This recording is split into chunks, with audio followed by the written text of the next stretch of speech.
Welcome, everyone! Hi, everybody! Happy New Year!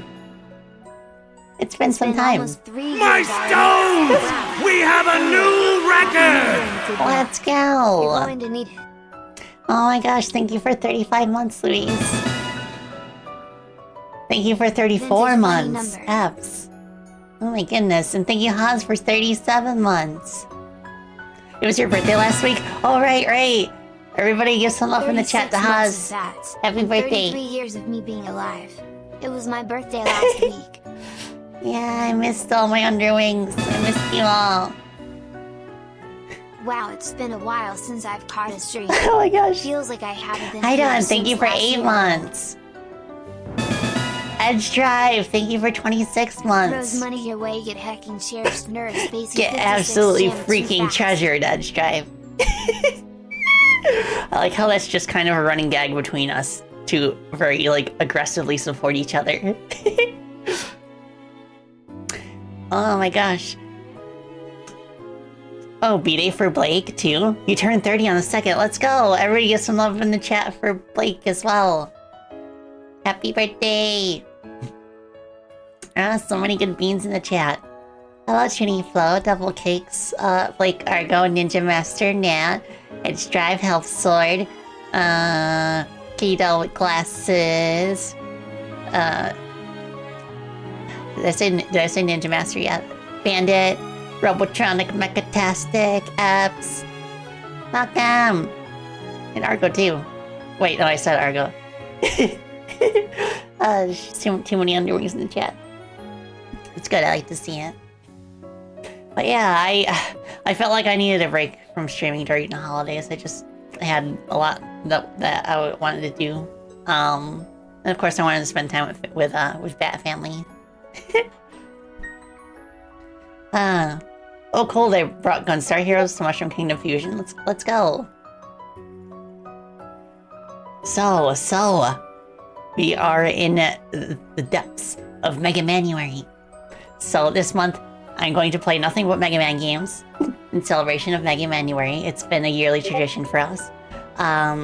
Also, I believe it's my 3rd anniversary as a streamer. Next week on Thursday.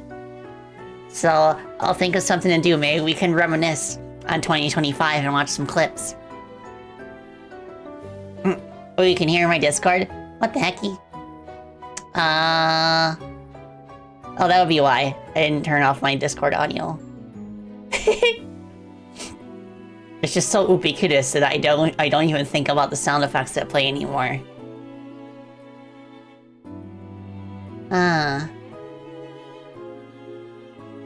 Oh, thank you for sharing that, Edge. In the Discord. Oh my goodness, what y'all been up to over the holidays? Anything exciting? Over here, it's just been a lot of snow. But it was nice. Grandma Spacey came over and hung out with us for a week. Then we gave each other a few presents. But we were kind of light on presents this year because we felt like we already gave each other gifts like throughout November and stuff. Because of the Black Friday sales and everything. I got myself, during Black Friday, I got like a new like portable like battery. Pretty heavy. It's about the size of a desktop PC, but it provides like a week of charge as long as you're not like running something super intensive on it. So it will be very useful to have in case the power goes out. I could think of a few other friends of mine that I would want to buy portable batteries for, but I would just have to ask them first to see if it's okay.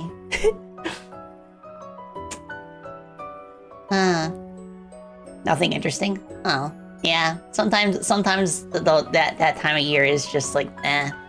I feel like that's kind of like the reason why a lot of people feel like, you know, they make their New Year's resolutions during December, and then not even a few weeks into the next year, they feel like the year is already going to be a bad year.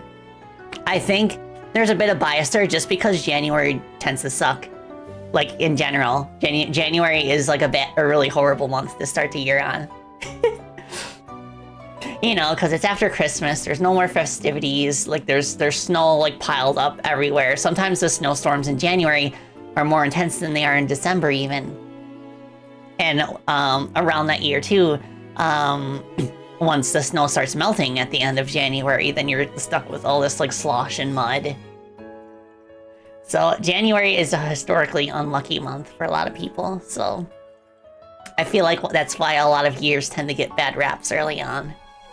So hopefully it's just like a temporary funk for those whose year has not gone off to a good start. Yeah, it tends to get better around springtime from personal experience. Yeah, if that's I feel that way too, Toonie. Like Christmas time for me is like kind of a month where I just kind of unwind and reflect on the year that came. Oh, that's true, AGDQ. Just before stream, I was actually watching the speedrun of Pipistrello and the Cursed Yo-Yo. What a charming game. What's interesting about that game is that it's like a top-down view like Zelda, but they have actual platforming in it. And they figured out how to make it work with that perspective, which is quite nice.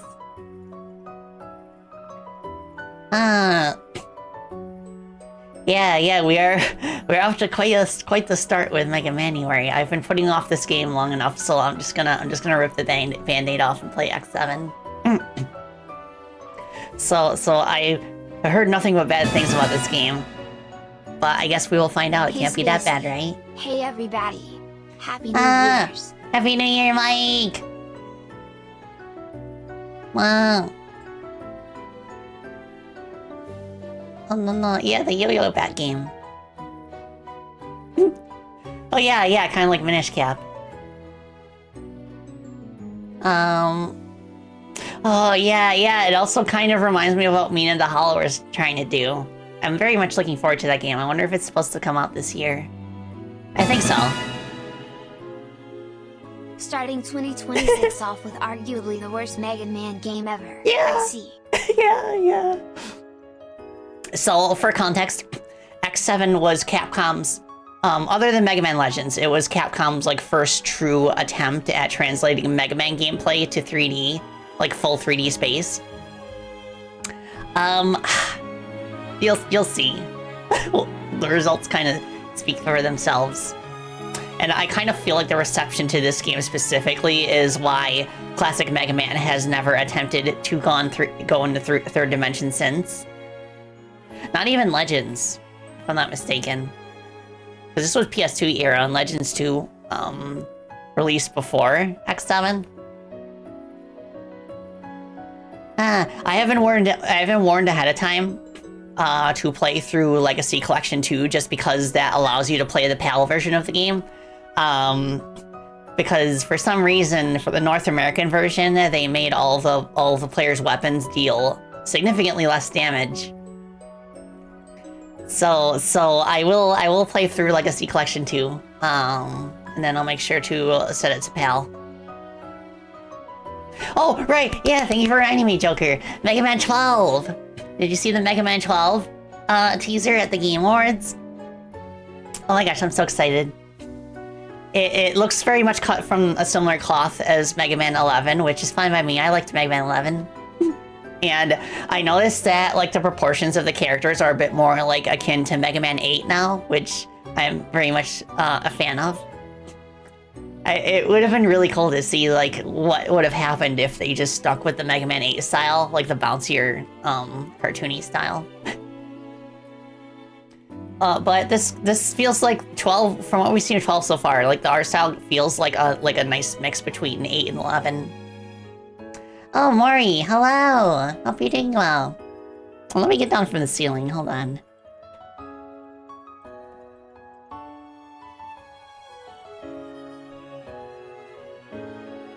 Hi! Yeah, hope you are having a most Tuesday of Tuesdays, Maury. Tuesdays with Maury. one of the books that schools in the US tend to teach kids. High school kids, I think. Alright, let me take a sippy as well.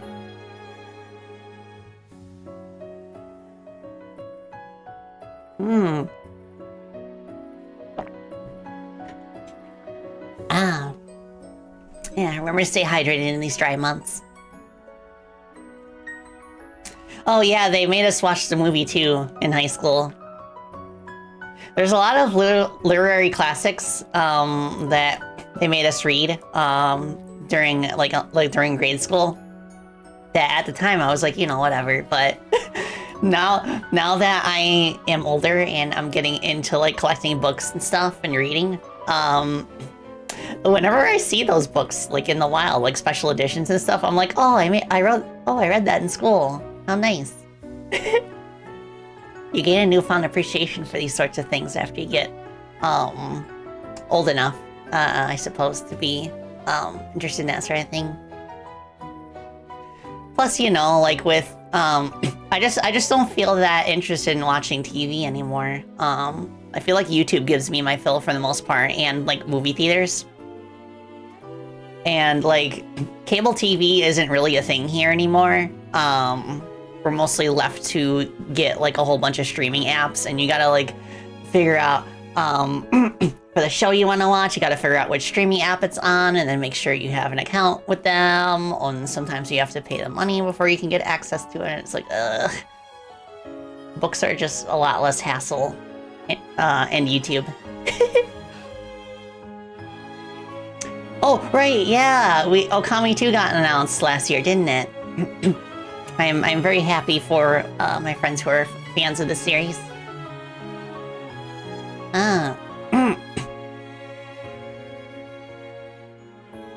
Oh, other games that you're looking forward to, Waterblood, are Panic and Puzzle World, Mina the Hollower, and Glaciered. Oh, I haven't heard of the other two. I've only heard Mina out of those three.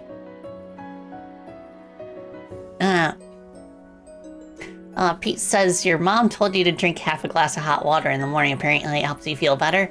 Oh, yeah, that kind of reminds me of how like hot tea is really good for your throat, just in general. And apparently, according to Mama Spacey, if you drink like a lot of liquid when you're eating a meal, like if you're having lunch or dinner and you just like drink a lot of water during the meal, it will dilute your stomach acid and make the food digest more slowly. So that's kind of interesting. I guess it makes sense. So like what she does is that she makes sure to stay hydrated throughout the day, and then she just doesn't like really drink anything during like lunch and dinner. Just like small sips. Oh yeah, I've heard about Code Vein. Isn't that the Dark Souls like that has like an anime art style, but like their faces are half covered? Yeah, I want to play the new Doom games at some point. Maybe this year. Maybe this year after Mega Manuary. I gotta play Doom 2016, I gotta play Eternal, and then Dark Ages. It'd be nice to dive back into classic Doom as well. I've been watching Yomi play that for the first time, and it's been pretty entertaining. But Yomi's currently on break. We were planning to collab this week, but she ended up feeling under the weather, so it's going to be bumped to a later date this month. I think next week, but I'll keep y'all posted. But we already know what game we're going to play. We're going to play Peak. Because that's actually one of Yomi's favorite games currently, so it's pretty interesting. For me, it's mostly about the social experience. Like, I don't see myself playing Peak solo. Oh, okay, Joker. So, yeah, we'll get to that later this week. I'm going to be playing ZX after Act 7, which is one of my favorites. I've only played, like, the first hour or so of Advent. But the original ZX I played all the way through. I picked Ale in ZX, and I picked Ash in Advent.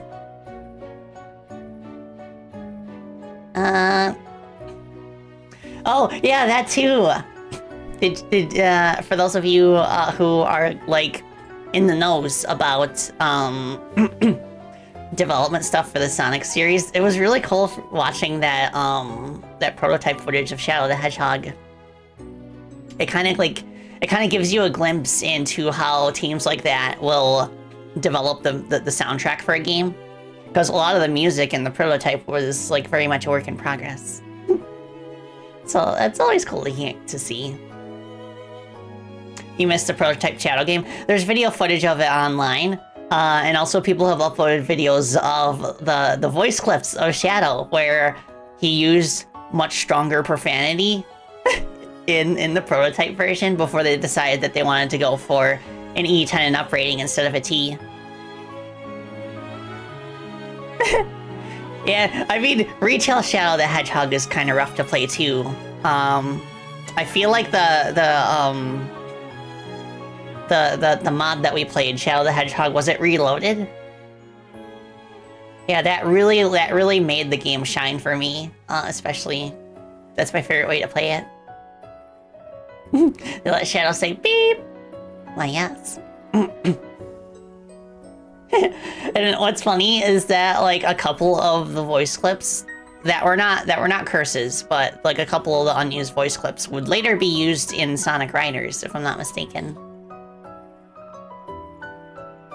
Yeah, I heard it was supposed to be M at some point, and also according to Jason Griffith, they had him record Shadow saying the F word, but that wasn't in the prototype version that we saw. So I'm guessing that those clips never even got implemented into the game.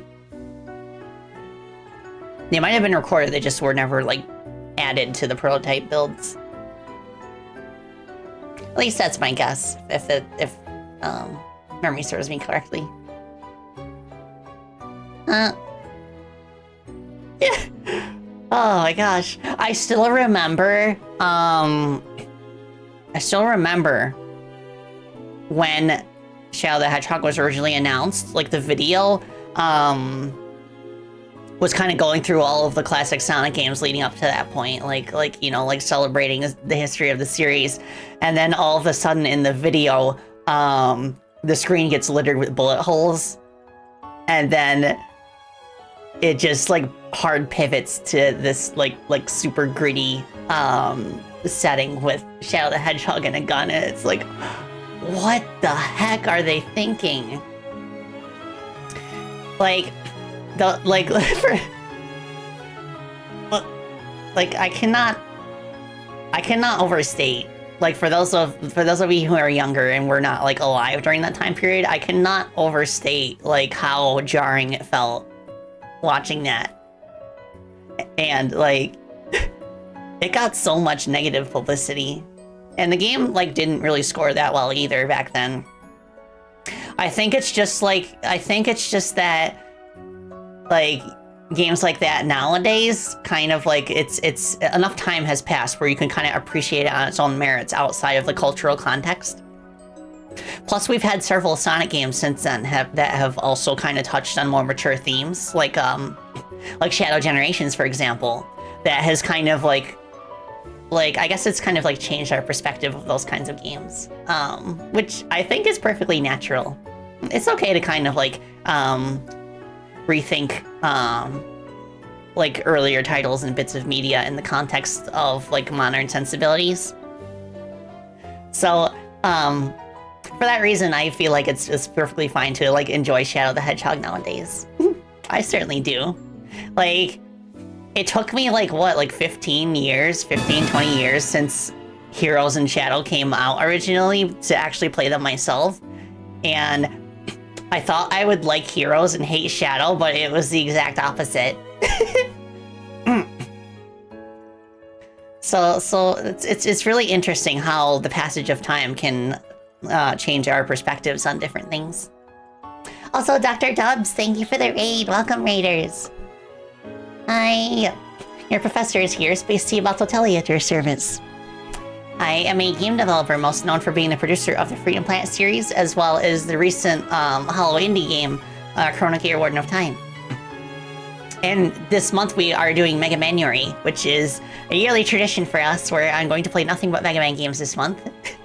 And ironically, we're talking about Sonic right now. I mean, there really isn't much to say about X7. I guess we'll just get it over with. Who knows? Maybe it won't be as bad as we think it is. There's only one way to find out. Ooh, one of my friends is sharing some really cool fan art. That same friend actually is like very passionate about Super Mario 64 mods.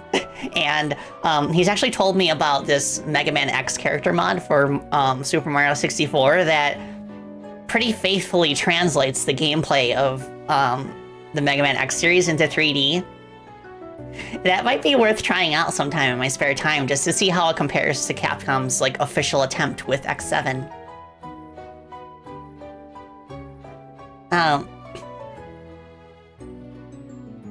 Oh yeah, yeah, absolutely, Joker. like, it's kind of like the perception to Sonic 06 recently, which I feel has kind of like has softened.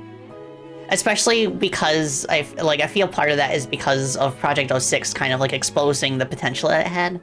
But also enough time has passed that like there are just less people now aware of the damage that it did to the franchise when it was new. Spacey 56 spin, Spacey 56 spin, Spacey 56 spin. Spacey 56 spin! Ah, old Yune, thank you for 15 months. Oh my goodness. Thank you for the warm welcome, everybody. Yeah, sometimes I just have to take a break for a couple weeks, but it's always nice to come back. Like, past a certain point, I just, like, miss hanging out with everybody. So it's just nice for it to just be a way to unwind. Yeah, like, I think it's perfectly fine to just, like, change your mind about things that you like, as time passes. In that case, it just helps to just like be aware of the original context. You know, that's a part of appreciating art, is to kind of like look at it from different perspectives. So I honestly like don't really feel like I don't really get hung up if people like don't like the same things that I do, or if they enjoy things that I dislike. It's not really something I like getting hung up about. Especially because I know that a lot of the spaces that we hang out in have like algorithms and stuff that like actively push hot takes and kind of like get people arguing, because arguing leads to activity and engagement. So I don't get too hung up about it. I just kind of try to see things from multiple points of view. Yeah, everything's extremely subjective.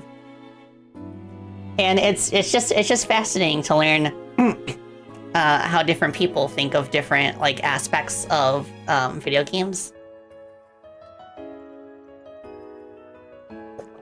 Oh, good stuff. Murga is similar to Shadow. Now that you mention it, I get it. Both are genetically engineered super weapons who may or may not... Okay, no, I guess Murga is not of alien origins. Murga's kind of like an interesting inverse, because Shadow was a genetically engineered creature of alien origin, partial alien origin, whereas Murga is native to the planet that she comes from, and the aliens are, in her case, like the antagonists. Imagine like flipping the script and on Shadow's side, where Shadow is just like native to Earth, and Gun are just like this alien army.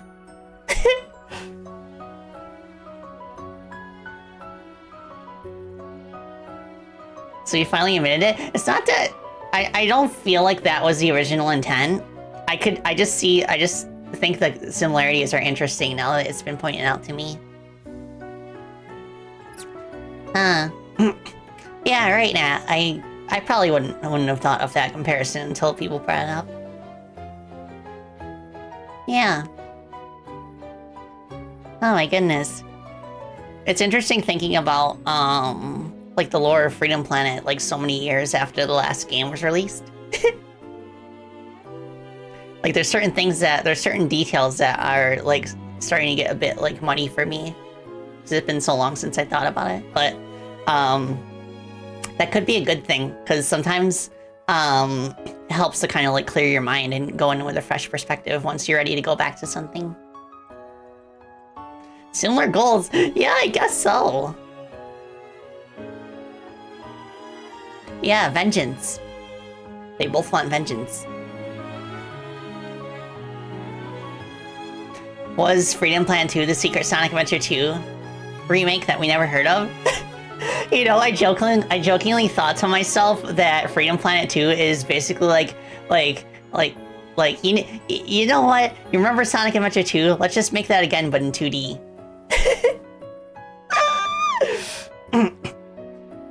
But I think the extent of it when I was actively working on the project was that I made the level names for Bakunawa Chase and Bakunawa Rush an intentional homage to Final Chase and Final Rush.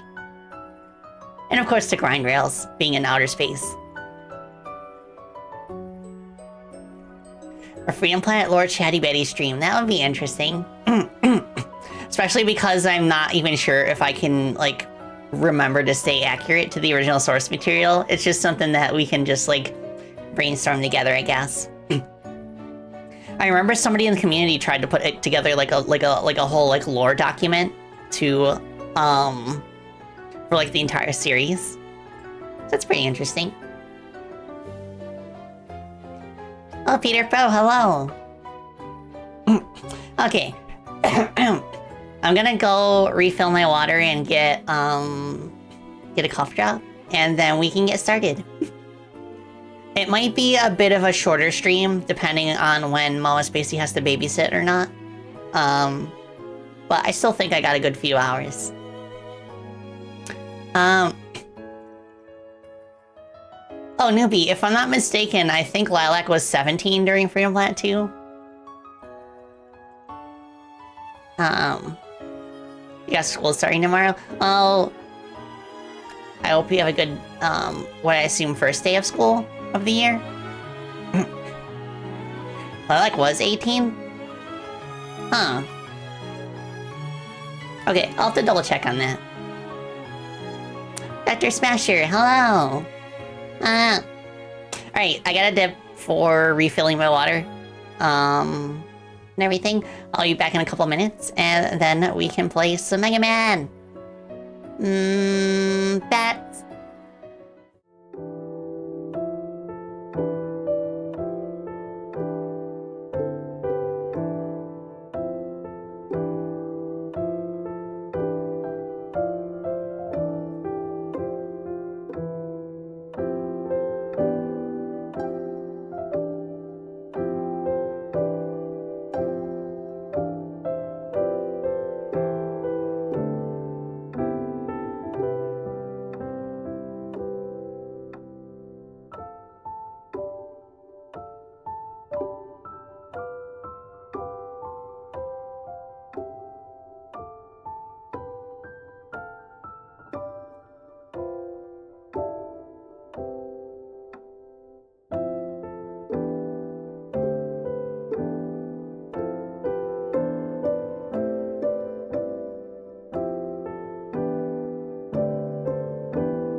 I'm back.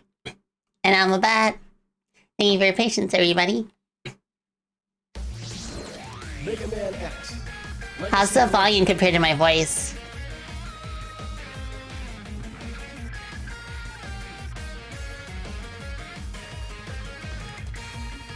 Alright, yeah, let's do this. Sounds good? Okay. Okay, so where do I change the region? Oops.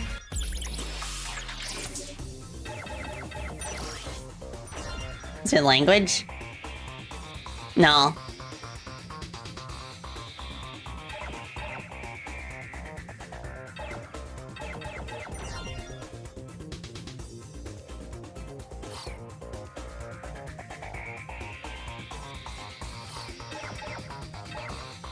Because I've heard...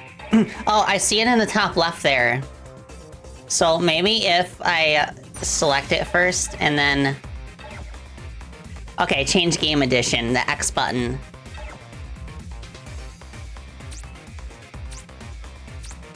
Italian, German, Spanish, English, UK. Okay. And once again, if you weren't here earlier in the stream, I was warned to play the UK version because for some reason, the North American version, they significantly lowered the damage that the player's weapons do to make the fights last longer.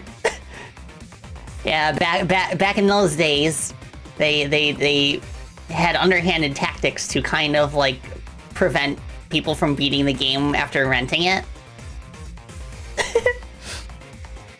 Yeah, it's a shame that that's an issue that we have to be mindful of. There also is a fan-made patch for the original PS2 version, which I think is called like Ends Mod. I didn't feel like setting that up. I feel like just having the access to the UK version is it'll be enough. Hopefully. I mean, if it's totally unbearable, then I guess I could like switch it next stream. But let's see.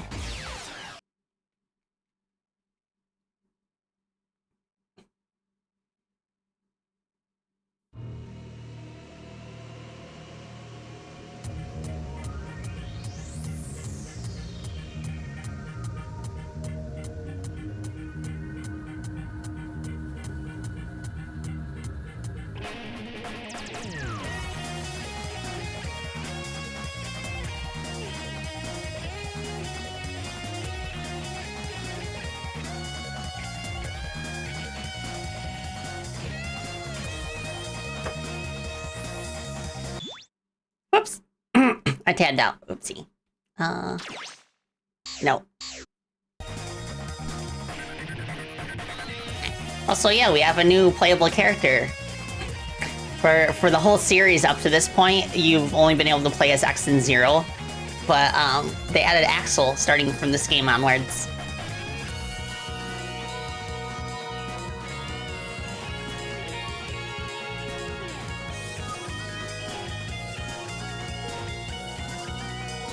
Also, the music in this game is a bop.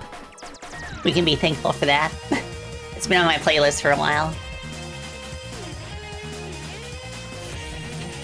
Yeah, like, in the box art for most of the regions, like, X is, like, front and center, but you don't get to play as him until, like, the end game. That's because they wanted, I guess it's because they wanted to highlight the new guy. Mega Man X7.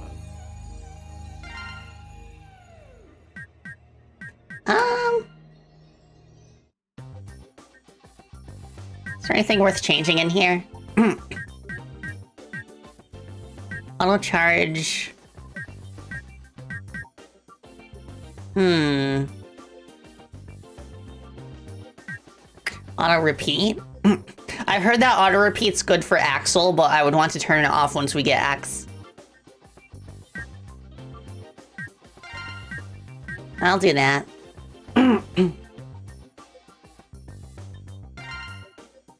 Okay, control settings, let's see. So I want that to be jump.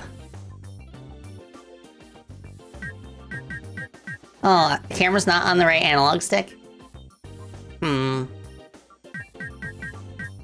Alright, so jump is there. Lock on.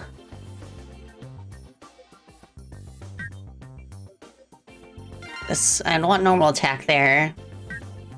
Let's put dash there and then special attack there.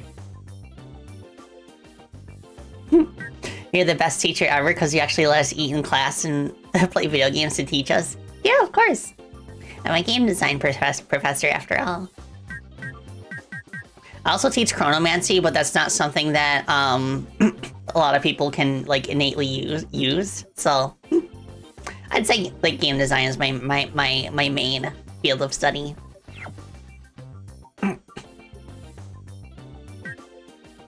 Okay. I guess that's fine. Mega Man X7.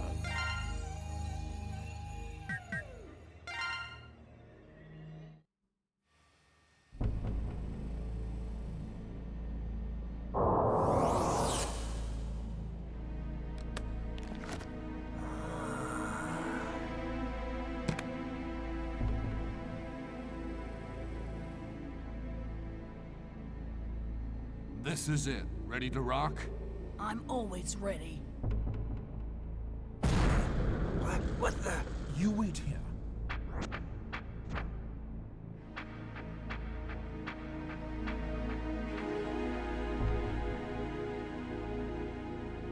I guess you've heard of Red Alert.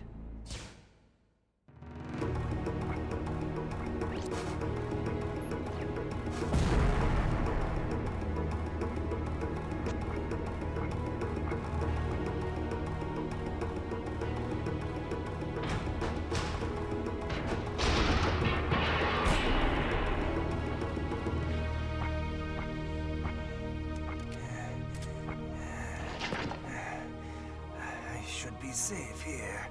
Somebody must have leaked the information. Huh? Who's there? It's Mia Luce.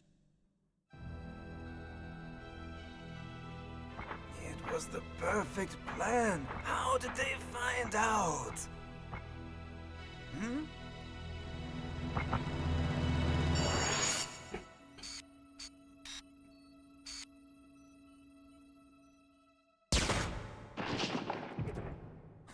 You're not very sharp, are you? What the? You were the traitor? No. He kind of looks like he has Spark Mangel's eyes. What happened? Oh. How did you do that? Dr. Smasher, thank you for the follow. I appreciate it. Hope you're doing well. So our new protagonist is a shapeshifter. Thanks to the Reploids, even the most devastated regions were set back on the road to recovery. But crimes perpetrated by Mavericks were on the rise. The Maverick Hunters was the official organization that responded to incidents involving... Well, so far it seems a bit more grounded. There's no, like, save the entire world sort of plot. Thoughts about the group's forceful methods.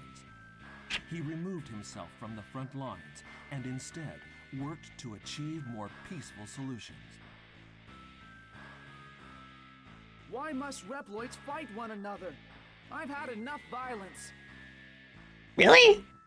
With the Maverick Hunters crippled by X's retirement, an underground organization filled the vacuum. Why would he do that? And thus, Red Alert, the illegal band of bounty hunters who pursued Mavericks, was born. Soon, there was not a single Reploid that had not heard of Red Alert and their charismatic leader, Red. One day, a young Reploid and key member of Red Alert made the decision to leave the group. This decision would change destiny itself. Like, I could see a situation where it might work, but his dialogue suggests like he just decided one day to stop. Like, maybe the Sigma virus affected his brain from, like, after the end of X6, and that's the reason he became pacifist. Like, there's so many ways that you could weave it into something interesting.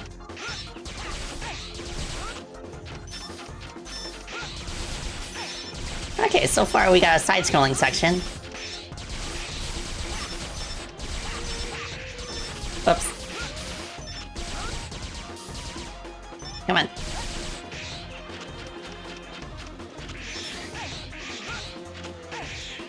Ow. Okay. Okay, I can air dash.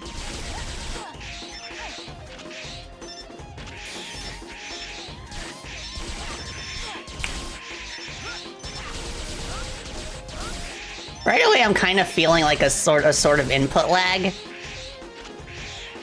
That might be a thing that, like, I heard it was a thing with a Legacy Collection specifically. Oh no, it does the thing that Shadow the Hedgehog does, where if you get hit by an attack, you just get knocked down and stunned for a second.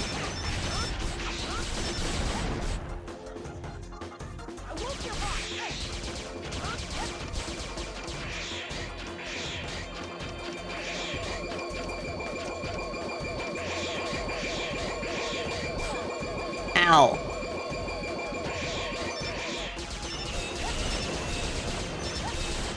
It's nice that it auto-targets at least.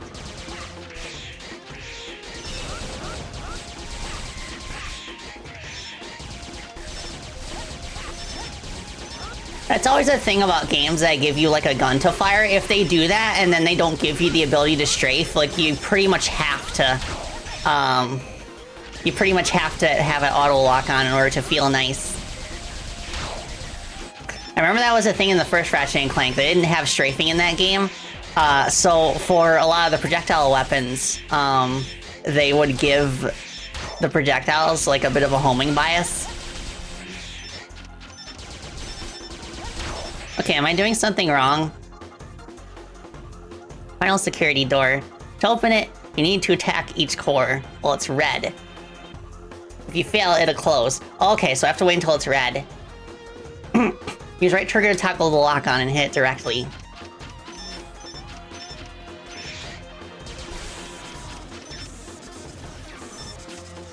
Okay, press right trigger to change which one it is.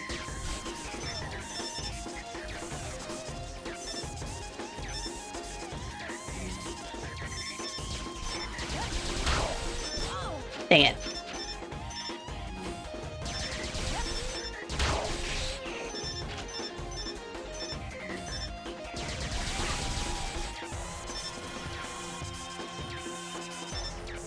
Okay, which one's it gonna be?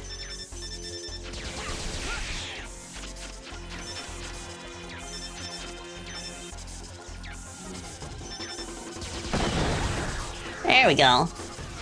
Is that all of it? Yeah. Riveting gameplay. There isn't really a rhyme or reason to which target it locks onto when you press right trigger.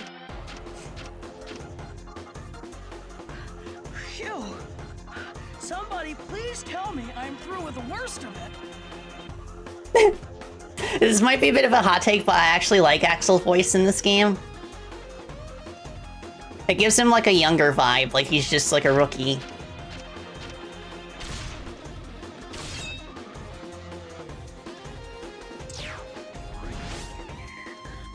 But he still kind of has like a little bit of a rough edge to him. Back here again.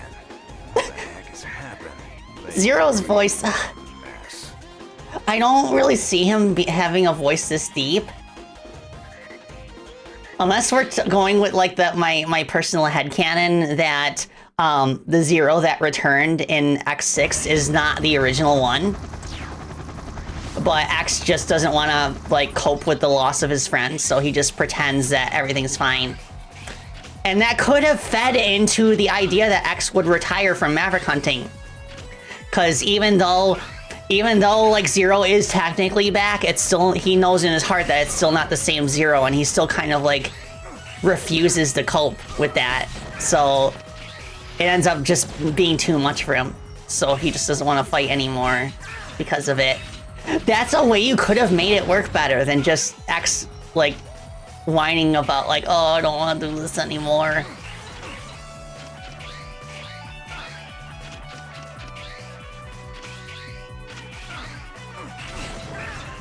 It's cool that they brought back some of the enemies from X1's Highway for this part.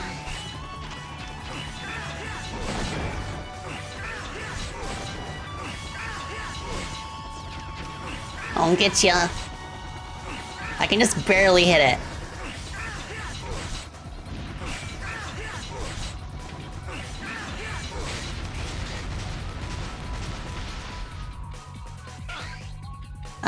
Can I do options here? Only control settings. I want to increase the volume of the music once I get to the main menu.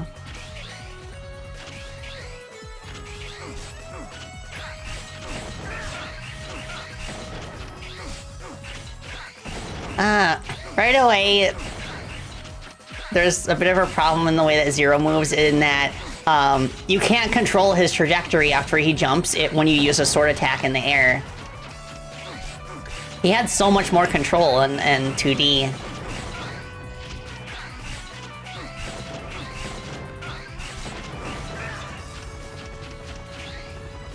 Can I use any special abilities? Yeah, no.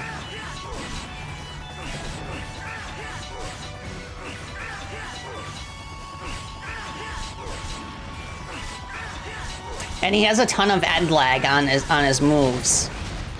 So there's no real incentive to like get in there and just like keep mashing the attack button, other than it's like all you can really do. It would have felt much nicer if you had a way to like cancel the end lag on his sword attacks. Which I wouldn't be surprised if there was a different team working on this than the one that worked on the PS1 X games. But so far, it feels like they don't really have an understanding of like attack canceling or anything like that. Stuff that would make combat in any dimension feel more satisfying.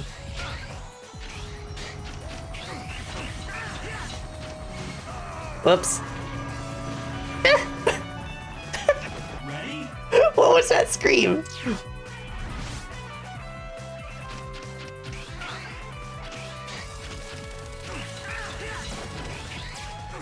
And yeah, like you can't, once you start swinging on the ground, you can't move at all until the animation is completely finished.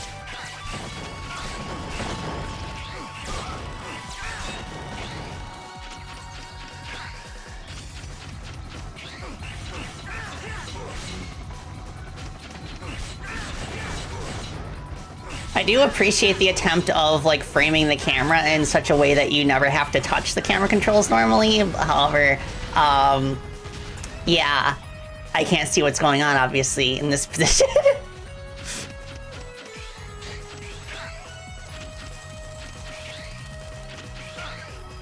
Also, it's way too zoomed in here. Like, why? I get that there's like a balancing act between like immersion and visibility, where if you zoom the camera out too much, it feels more like impersonal, like you're playing like a real-time strategy game instead of a platformer. However, that is just way too close. Oh, okay. It's supposed to go up like this.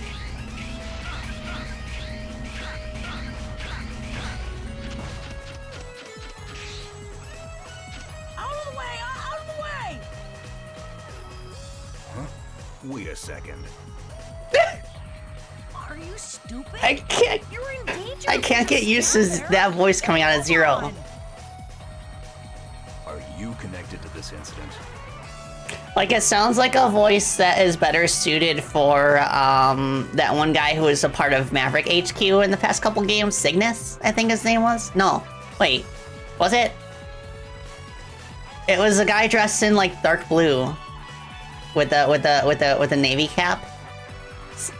Was that Cygnus? Incident? What are you talking about? Oh, here it comes. So I'll be seeing ya.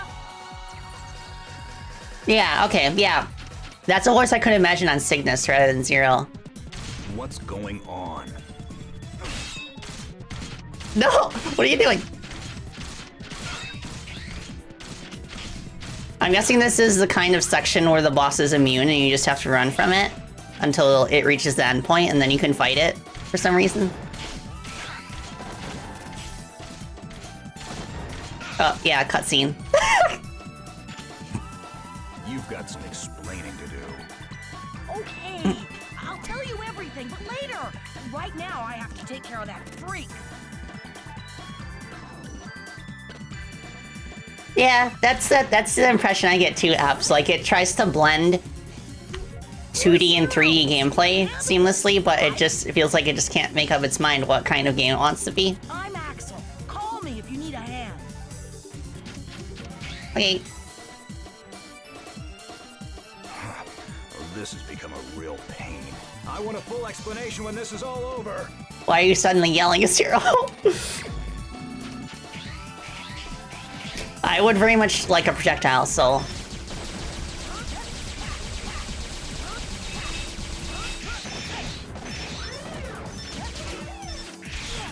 Dang it. It's fine. It's an intro boss.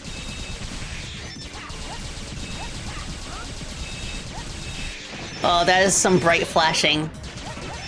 Like, a good pointer I can give is that the bigger an enemy is, or like the more of the screen that it occupies, the more subdued you'll want their flashing to be when you hit them.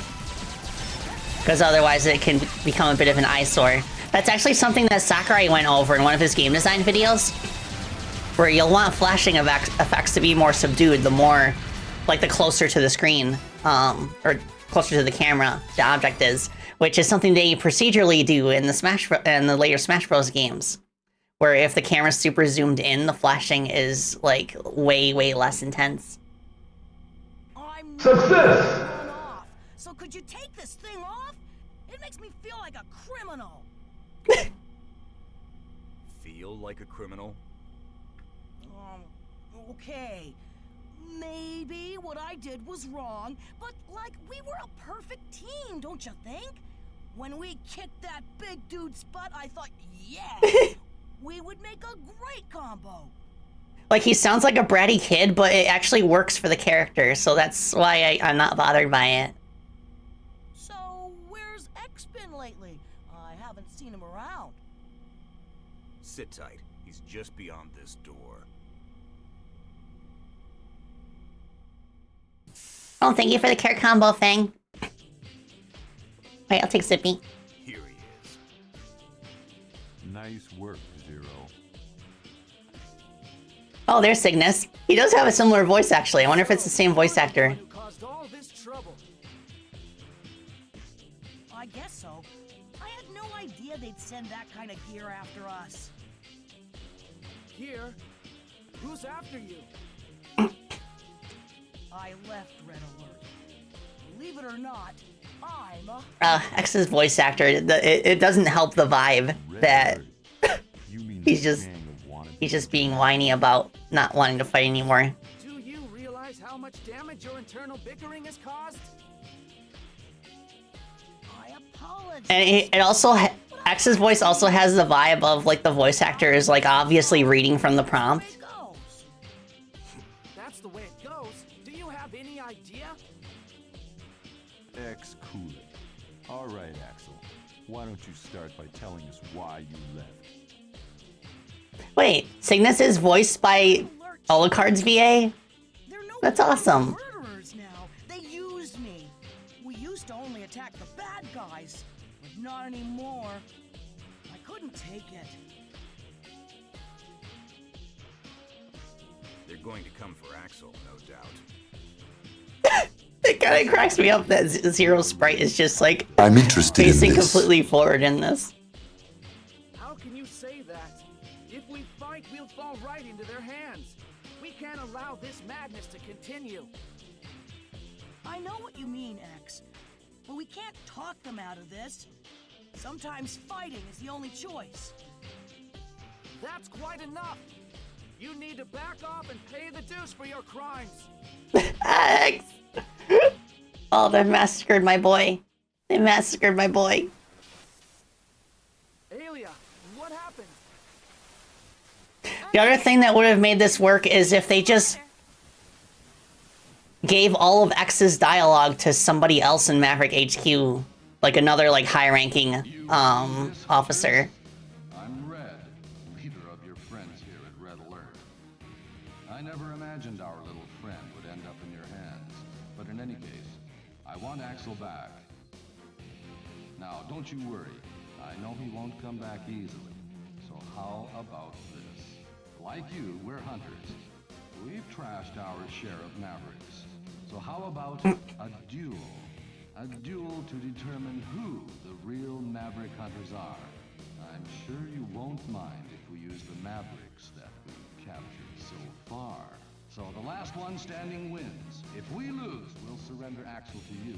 And if we win, well, we'll leave that to your imagination.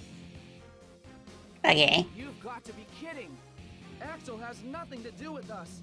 We won't fight the likes of you for his sake. Well, pretty big talker for a retiree. We could care less about deadbeats like you. We just want Axel. He is there, isn't he? Now, you just sit tight, my boy.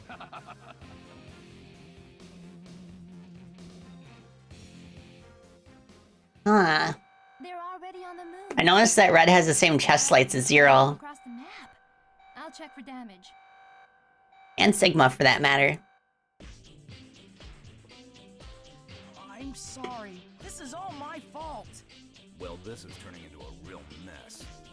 X, you said I need to pay my dues, right? So make me a Maverick Hunter. Me and Zero make a great team, and together we could take care of Red Alert. Are you mad? You have no business as a hunter. I'm serious. It would be a perfect chance to make up for my wrongdoing. If you I honestly wouldn't be surprised if they made X this way just to give Axel more of a purpose. So, like, the other solution that I suppose I could think of is that if X took Axel's place in the story. Which he won't. Would they stop their misdeeds? I don't think so. Zero, you're my hero. They 100% did. I knew you'd understand. I always thought Yeah. Imagine if that was the case, like, that was actually the case where they were like, okay, we need to make our new character feel as cool as possible, so let's do that by making the actual main character less cool. So that Axel is cooler by comparison. I'm going by myself. As for you, you can do as you please. Yeah. X, if I catch all the bounty hunters, you've got to promise me you'll let me be a Maverick Hunter. Talk is cheap. Prove it to me first. And don't forget this. Okay, I won't let you down. Oh, really? Red is voiced by Barry Burton from Resident Evil, the one who said you almost became a Jill sandwich. Oh, that's pretty neat. overthink this time our only I think that also speaks to how much voice direction can influence the way the voice acting is perceived. Why must Reploids continue this accursed cycle of aggression? Why must we continue this cursed cycle of aggression? What?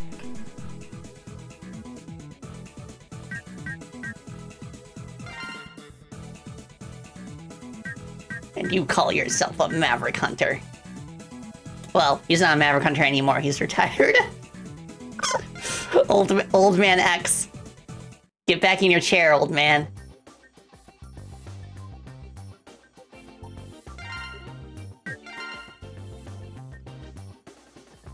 Okay. Save successful.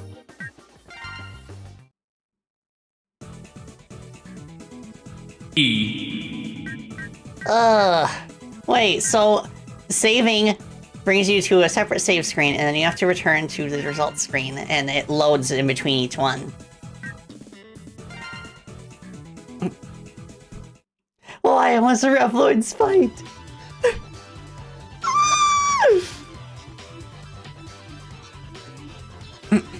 We're detecting energy from deep within the Lost Woods. Find it. Mysterious ship has been spotted 5 miles in the air. Destroy it now. Oh, and the way they scroll up is just like so sluggish. Like there's, I think it's just like a lot of little like microaggressions that this game does against its players to kind of like spread their patience thin. Like this animation with the circles going in place could have been faster. The result screen could have been faster.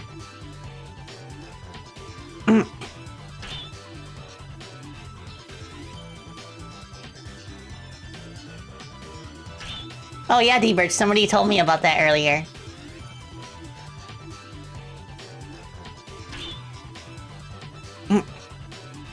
Yeah, I have heard that Ends mod fixes the pacing issues with the UI.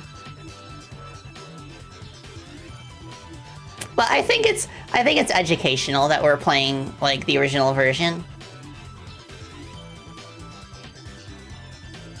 Okay, LB for options. I'm assuming since the default Maverick that's selected is this one, that's the one we're meant to play first. Okay, I want to turn the music up.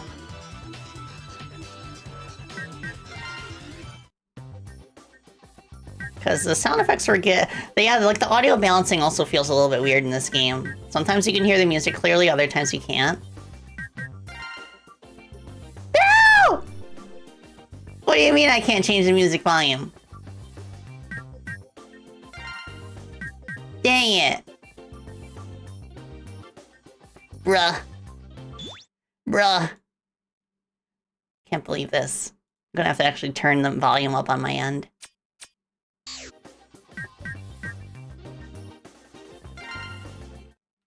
Bruh. Bruh.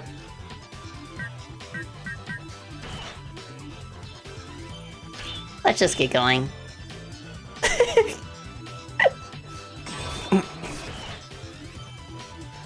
Alright, choose your team. Why don't you work in teams of 2 from now on? I think it's funny that they specifically like explain that you can pick 2 team members, which completely spoils that you'll later be able to play as X.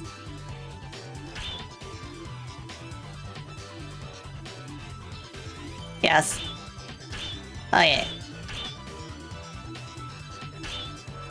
Alright, let's go Axel as our main one.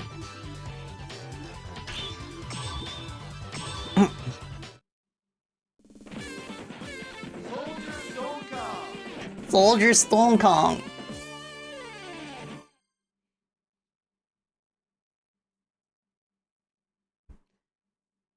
You can choose who goes first, I guess, yeah.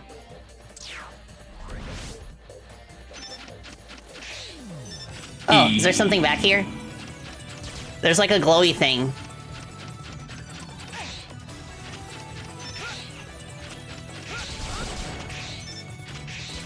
Can you hear me, Axel? Goodbye. I have infinite ammo, so I might. Wait, what? Can I accidentally shoot the Reploids?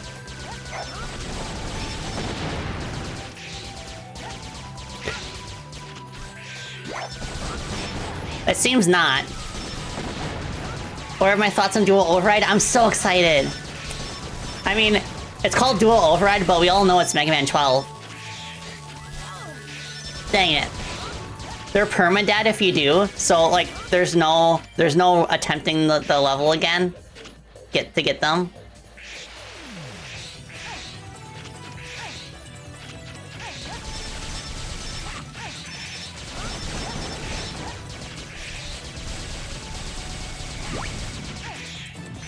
Thanks. You can't shoot them yourself, but any enemy hit does. You gotta start a new game to save them! What do you mean? Who thought of that?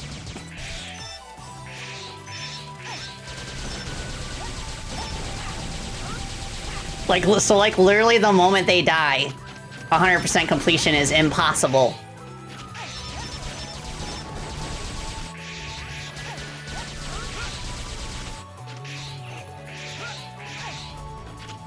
Wow.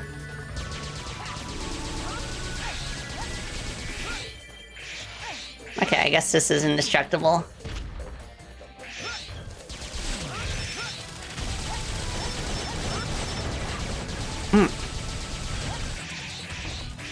Ah. Oh, it also has double tap dash.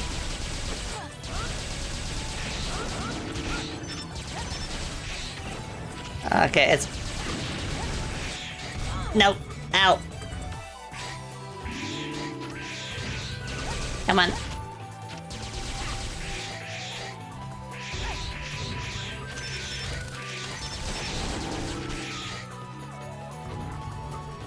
Yes? So it's like a puzzle, I guess. There we go.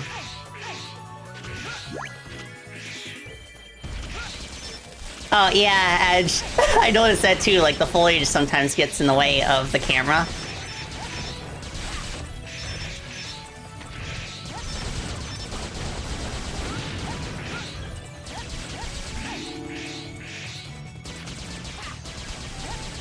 Yeah, basically all or nothing. Let's see if I can get it here with the hover.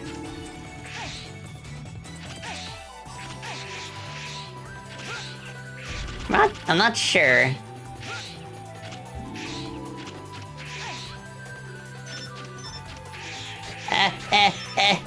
I gotcha.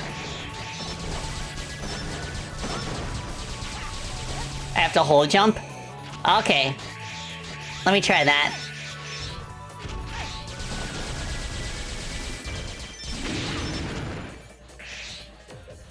I'm holding jump, but it's not doing it. I think I'm not allowed to dash. Yeah, I can't hover out of a dash jump. But that did the trick.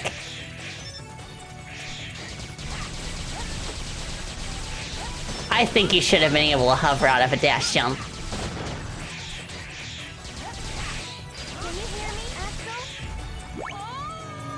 Oh. Well, at least I rescued him. Ready? Oh!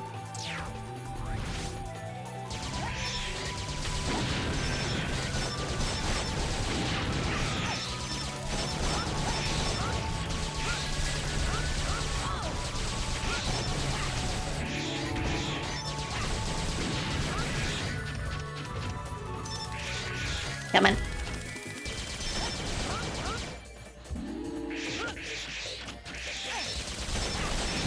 Please tell me they stay rescued, even if you die.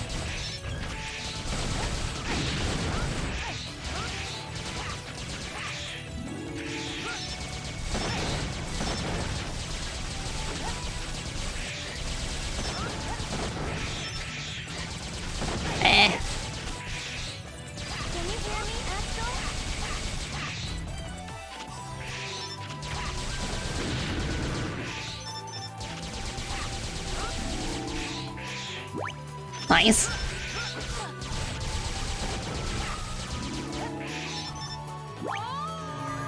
Worth. Ready? I have no lives left.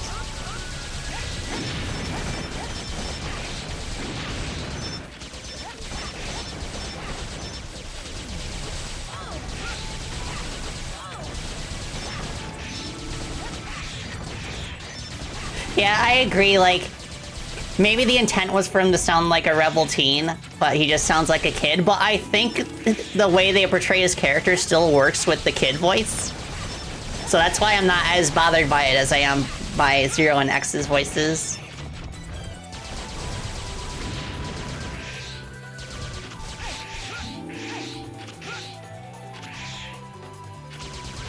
Do I like mermaids? I think mermaids are pretty cool. I have a friend who's, like, very passionate about mermaid aesthetics.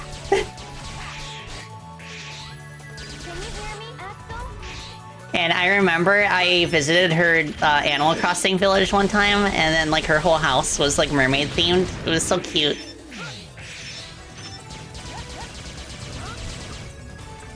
Yes. Worth.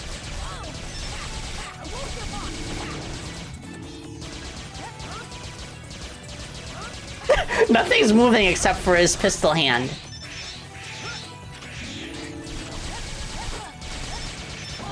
Dang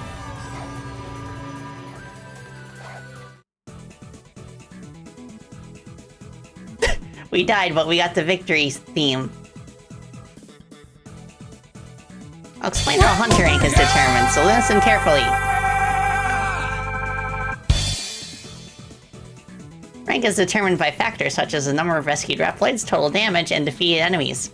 Become a world-class hunter. Hey, Hey, I'm above 0. But then again, 0 hasn't seen any action. But we got life up and energy up. I'll now display rescued Reploid data. Rescue should be a high priority, as you can get chip items.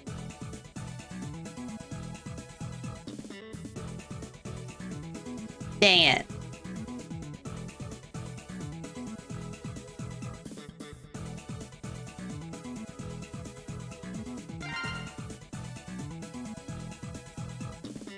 When you rescue Reploids, it'll give you valuable chip items. Use chip items to power up abilities, but choose wisely. First, scroll to the character you wish to give the chip, and then select with A. Let's go, Axel. Yeah, I'm pretty sure there was some heavy Axel bias in the dev team. Not only because they changed X's character to make him less cool, but they also made Axel just overall more useful than 0.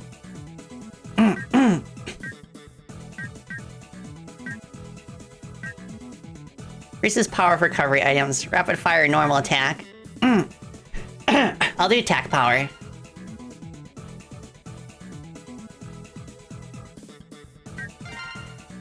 Yeah. This is why most would play this game on Rookie Hunter mode. I might do that if I can't beat the whole thing in 2 streams.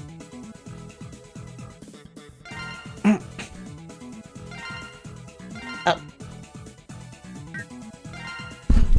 Eh.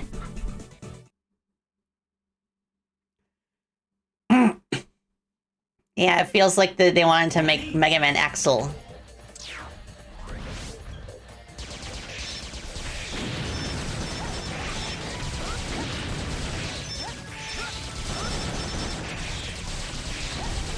Okay, I do feel the slight power bump, I guess.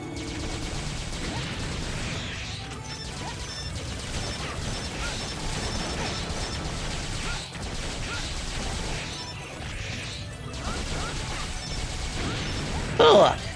Heart container!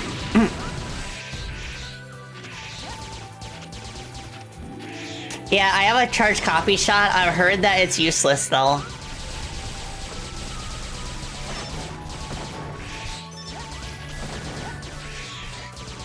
I'm not really sure I see a reason to play a 0, though, since I can do way more damage with Axel's shots, and I have more range.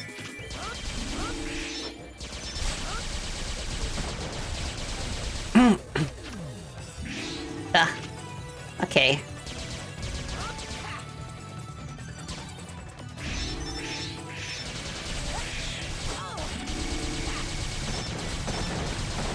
There you go.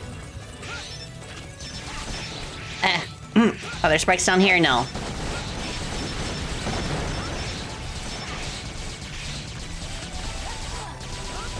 Come on.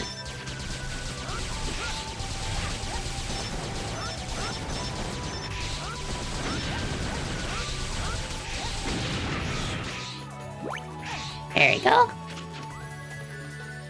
You could get hostages you couldn't otherwise. Joy.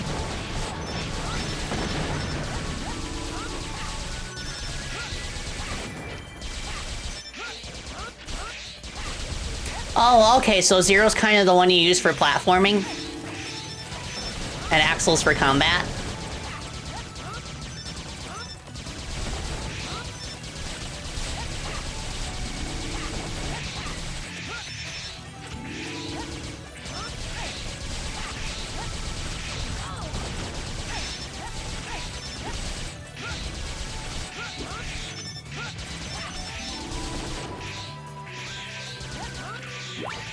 There you go.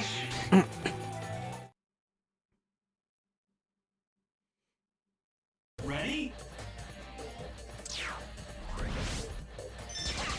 Uh-huh.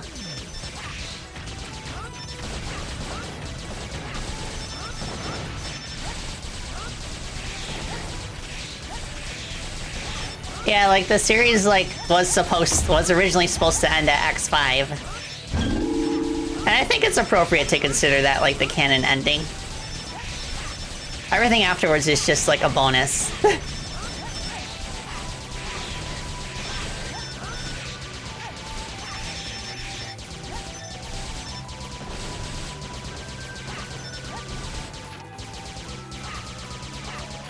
Okay.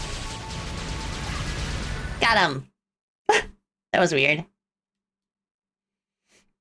I haven't played OG X8. I've played the D-Make.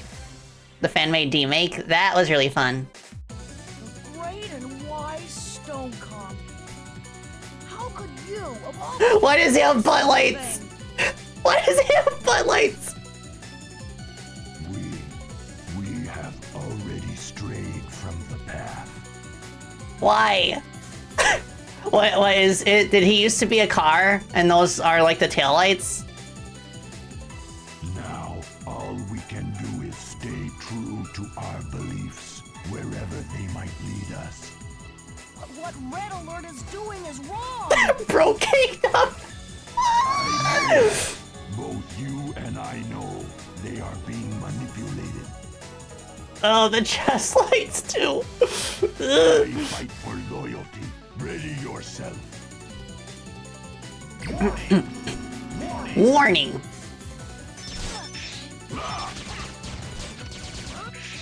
Try and dodge this. Oh, so his sword takes the damage.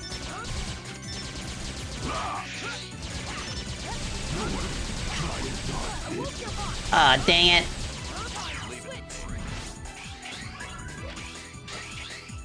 At least I have 2 health bars. Try and dodge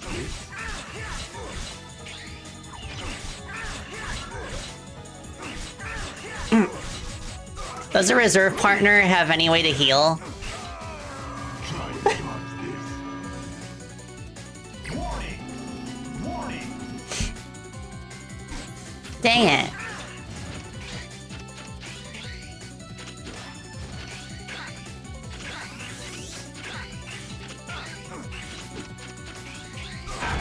Ow. Try again.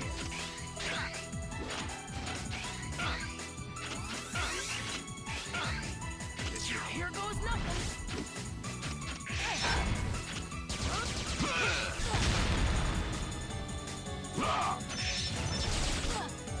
Take this. Come on. Ow.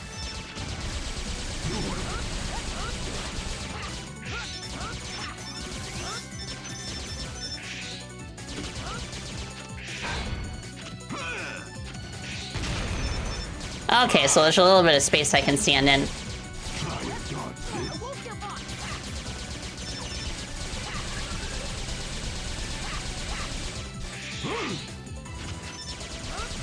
Come on. Okay, it's paradoxically it's easier to hit him in the front when his shield is out, and that does more damage for some reason. Ow.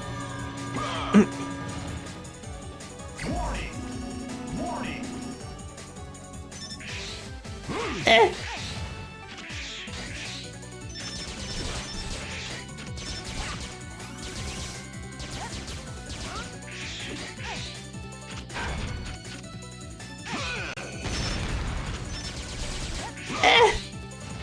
Oh, hello, Anthony. Hope you're doing well.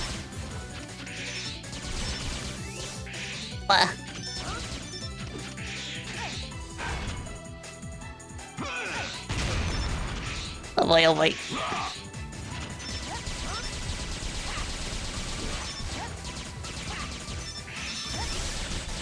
Okay, I'm doing better.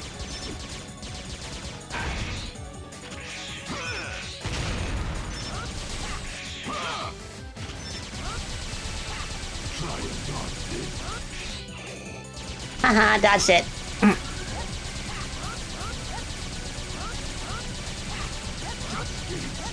Come on.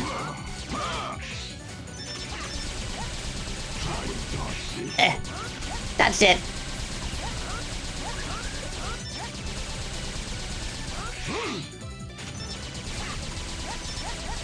Come on. I can already tell the obligatory fortress boss rush is gonna be quite a journey.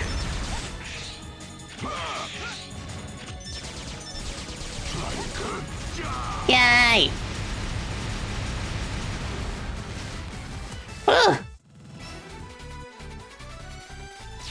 Huzzah! Yay! Slice the cake. Once you figure out the pattern. We got a weapon. That looks so stupid. It'd look better if he just held out the shield instead of spawning it from his gun. Gaia shield. Creates a frontal shield that deflects enemy attacks. Success! Gun shield. Yeah, at least we'll have the boss weaknesses. My stones! We have a new record! My stones. Oh wait, we lost a rank. Dang it.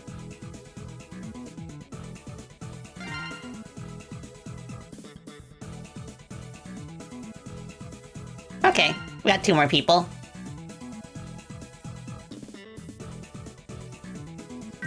Alright, let's save.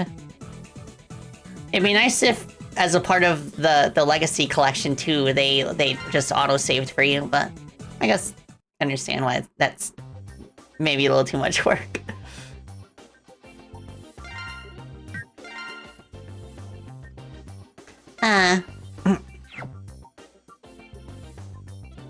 I'm getting a message. I see. Okay. You succeeded. Rank loss.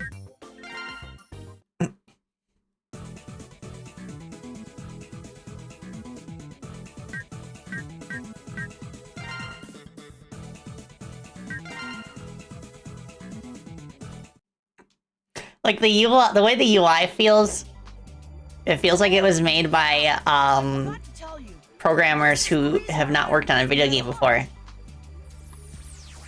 Because I can copy the shape and abilities of Reploids. But it's far from perfect. Even with the copy shot, I can only copy the form of Reploids my own size. For the rest, it's only possible to copy their abilities. Where did you learn such a skill? That's the thing. Even I don't know where I picked this up. No? How could you not know? Dunno. Zero's face. He looks more like he stepped in something wet. like a broken egg on the ground, or a bottle of vinegar that spilled. Okay, so who's weak to the Gaia shield?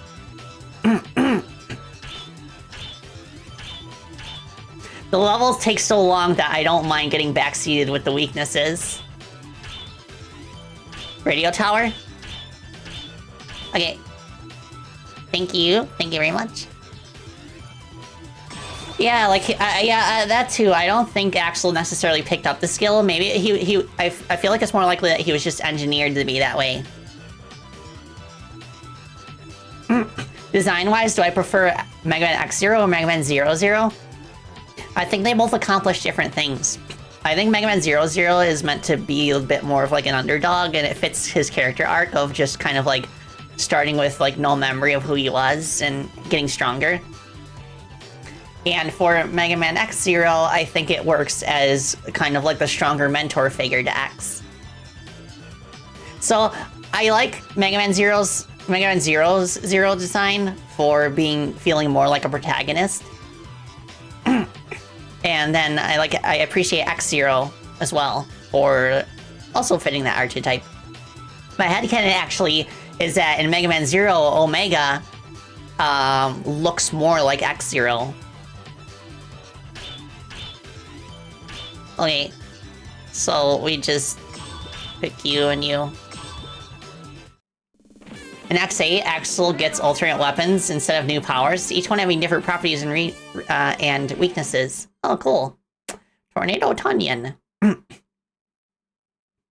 Ready? So our boss, the boss we're fighting is literally an onion.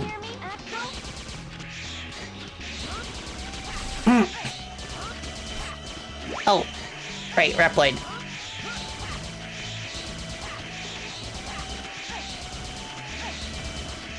You missed.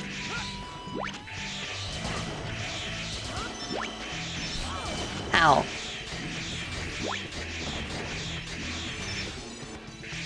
Wait, we did a cartwheel there. That was kind of cool. Ow. Ow.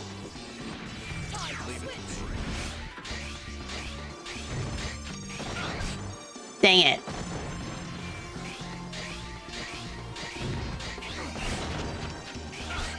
Ah. So they're really gonna make me wait until the entire explosion is gone.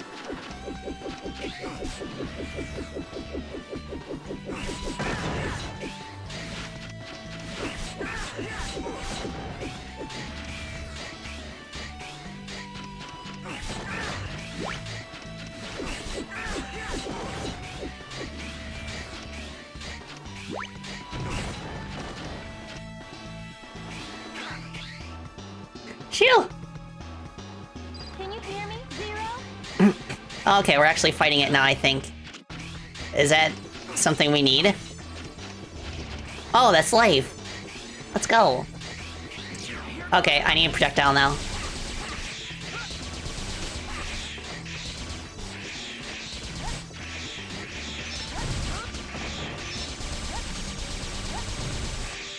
Can you hear me, Axel? Ah! That's the Sonic Adventure level title card sound. Ow. That's actually a pretty popular stock sound effect.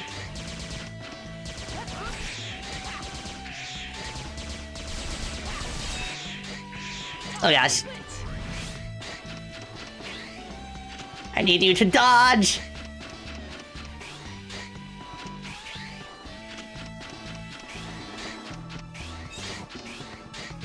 Here goes nothing.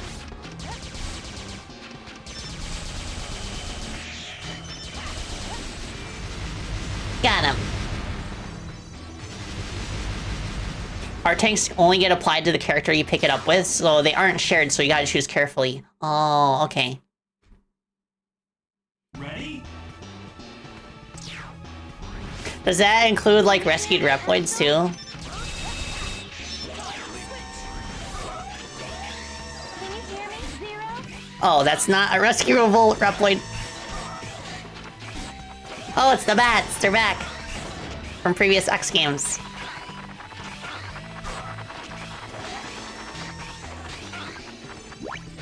Worth it. Can you hear me, Zero?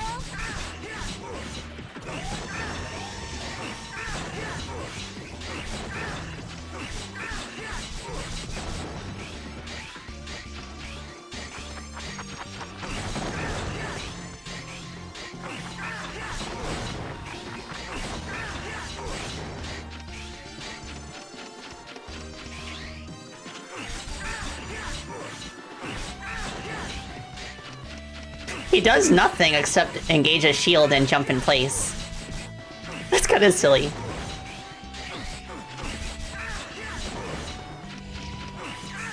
Oh, okay, that one did something. Nice! Lots of freebies.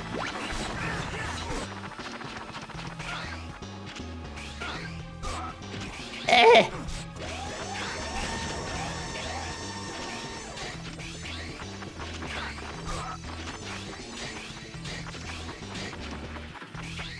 Okay, those are disappearing platforms.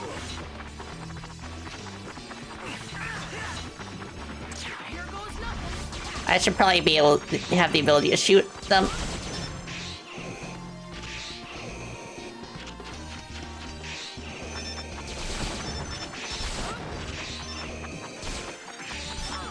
I want this for Zero.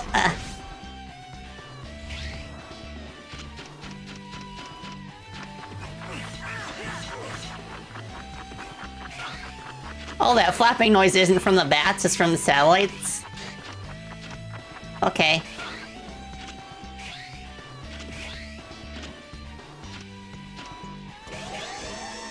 Yeah, 0 is my E-tank.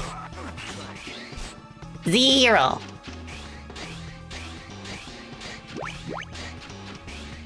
Oh, rescuing Reploids gives you a bit of health, too. I just noticed that. Around and around! Welcome to my silly stage! I love his voice already. Here goes nothing! Yeah! Big clown energy. What? No funny? But I tried so hard, so hard! Okay, try again, huh? Around and around! Okay, I get the picture. Let's get this over with. Okay, so the dialogue changes depending on who you enter the boss arena with. He's not a clown, he's the whole circus.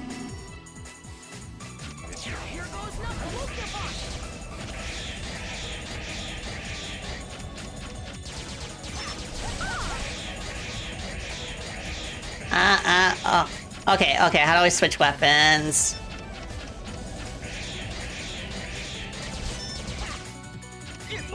There it is. Okay, how do I hit him with his weapon, his weakness? Oh, there we go. I think. Dang it.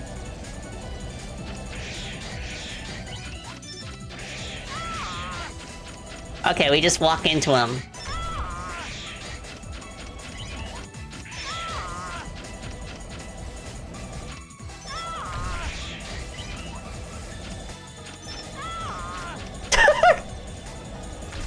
Is this just what it's gonna be for the whole fight?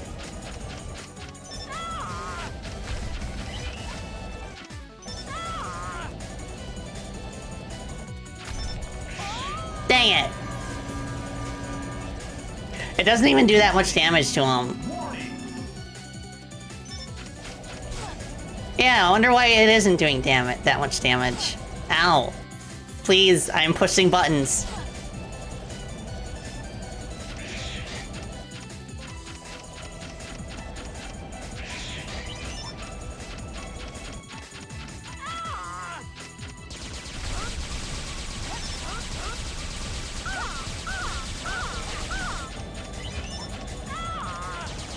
Okay, so would you just use it to push him back and then hit him with our normal weapon?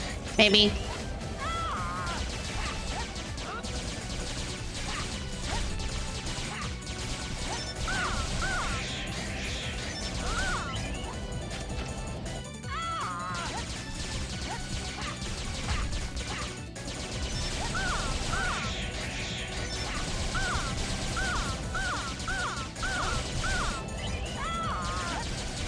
Okay.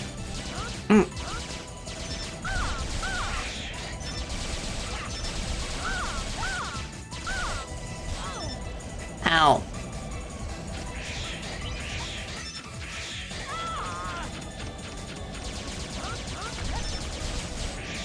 Please.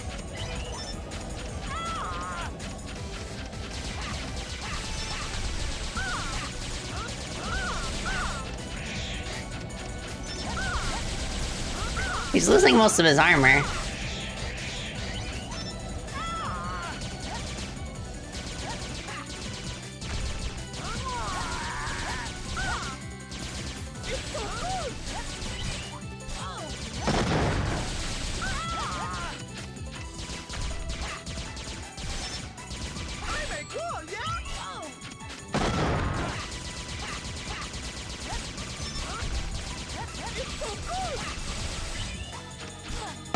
Oh, the shield takes like 3 seconds to spawn. It doesn't even work on those projectiles.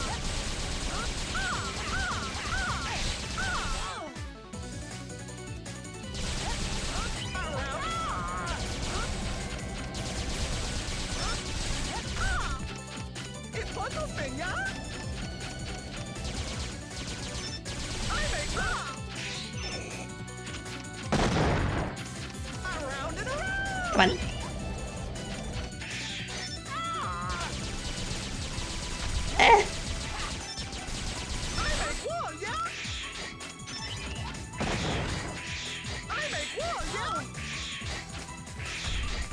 Dang it. Alright, out of weapon energy.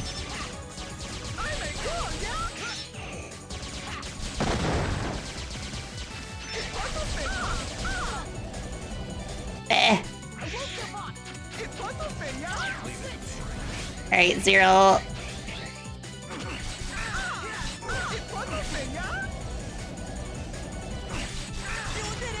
Let's go! Okay. More of the kind of, like, weapon weaknesses where they do very little damage, but stun lock them, just like in X5, so it drags out the fights way longer if you use the weakness compared to when you don't. Oh, cool! When dashing, press X. Jumping lightning saber attack will strike enemies above you. Oh, so do we get different weapons depending on who we beat the boss with it? Or does beating a boss give weapons to both Axel and Zero?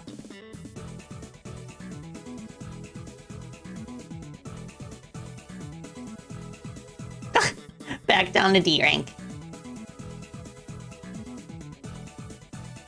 It only gives it to the person. Oh, to both? Okay. Thank you. Thank you, game.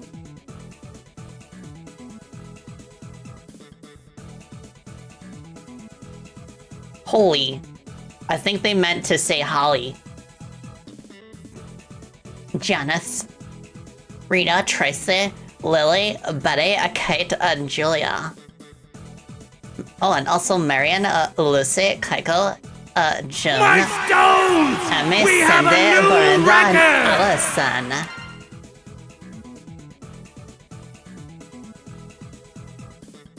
Okay.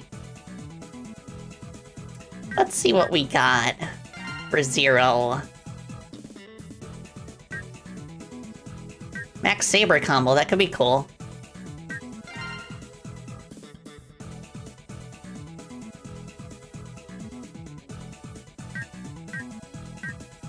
And then let's give you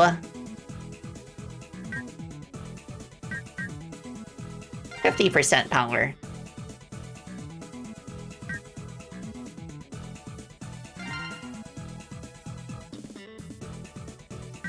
Okay. No! Okay. Next stage is Warfly? Okay.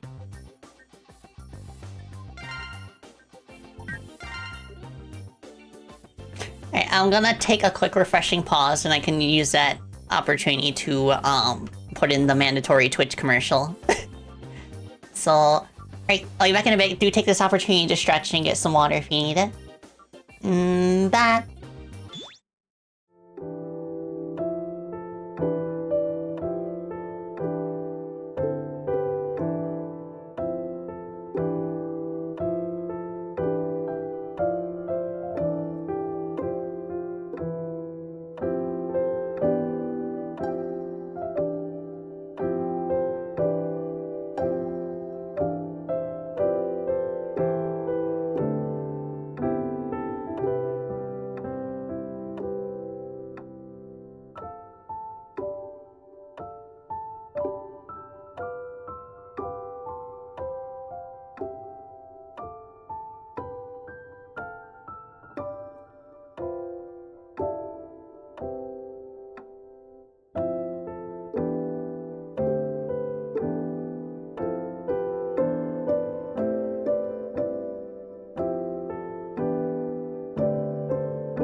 I'm back.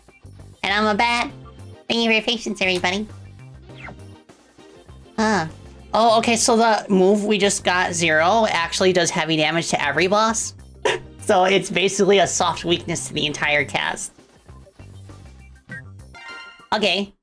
I mean, I guess I'll still go in order, but it's nice to know that we did get, like, one of the stronger abilities for Zero. So is it basically just kind of like a Shoryuken?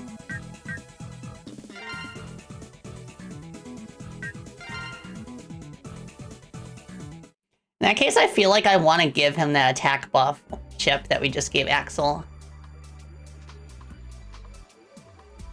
Like I said, Zero actually gets a bunch of busted moves. It's good to know that he's highly upgradable. Except I heard they were mostly criminals. No, they don't do anything bad. Well, at least most of the time. What's your point? I'm serious. They really didn't do bad until suddenly everyone changed. Suddenly? What do you mean? When the Maverick. Oh, Vandymon, hi! Happy New Year to you as well. Red's orders.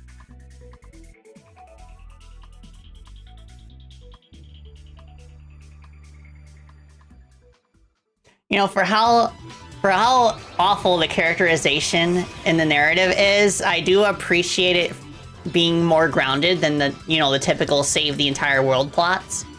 It's focused, like, entirely around the threat of Red Alert. It's like, it's localized to a very specific part of the world.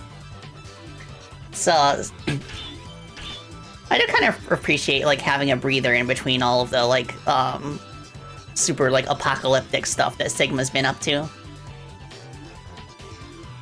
Okay, so Warfly is next. But before then, I do want to change my loadout if I can.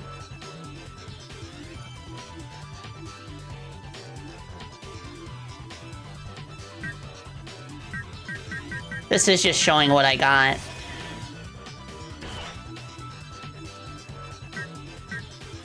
Nope. Okay.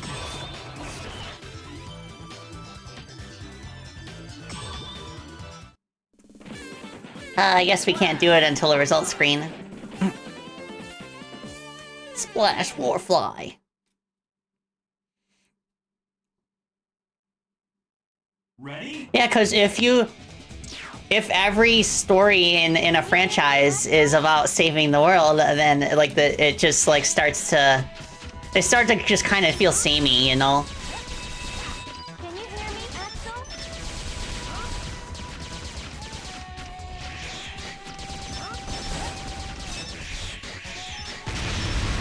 Oh, it's Mets.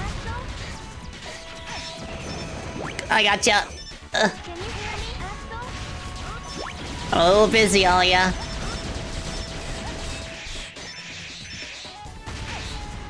Can I go all the way up there? No, I guess not.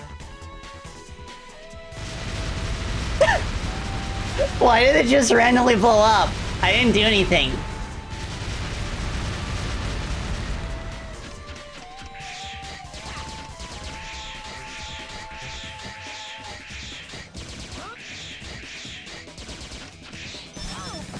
Ow. Why are we fighting a ship that is just dancing around?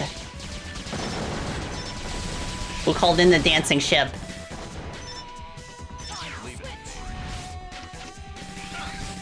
Ow.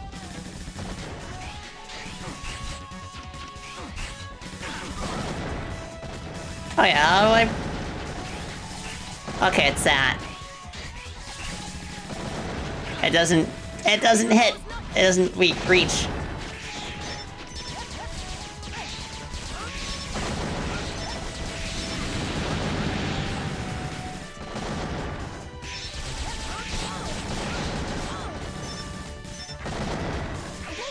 It won't even let me switch weapons until I am not in a knockdown state.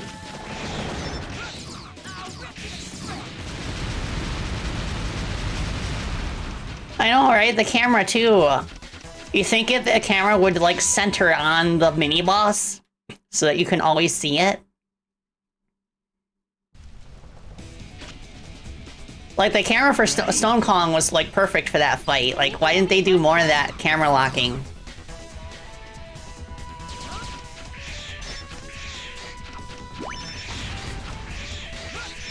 Oh, I gotcha. The Mets. The New York Mets.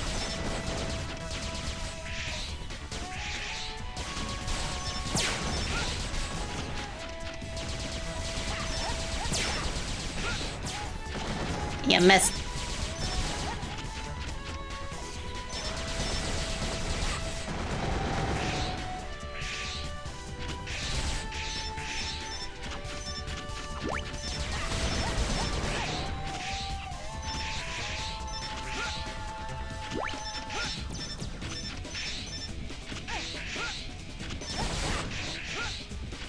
Okay, this way. Anything cool up here? No. You're not a rescuable Reploid. Oh, cool.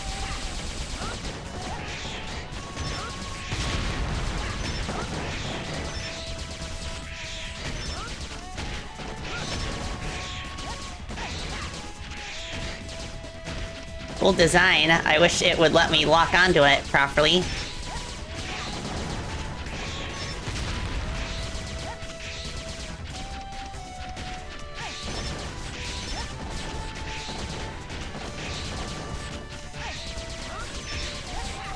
There you go. Oh yeah, the meme with the 3 Ghidorah heads. Was that Ghidorah from Godzilla in the meme? Ready? Ready? Why did this spawn in like an enemy? Oh, because it's a mine. No. Okay.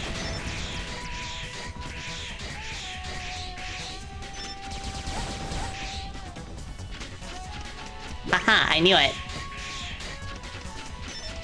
Our container. Okay, I have to remember that it's Zero's turn to get a heart container next.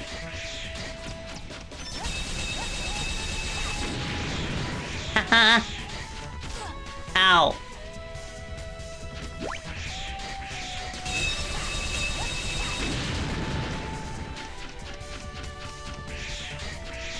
Yeah, I have a feeling we're gonna lose a lot of hostages unfairly.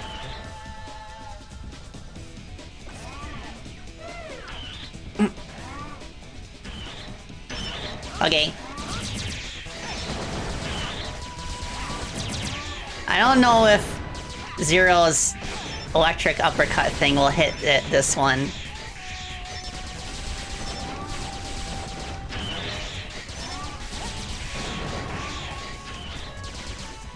Hold on a second. I gotta stretch a little bit. There we go. Ow.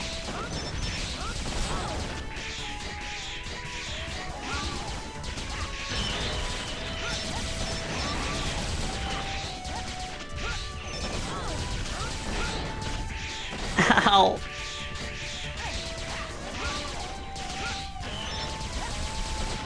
Let's go.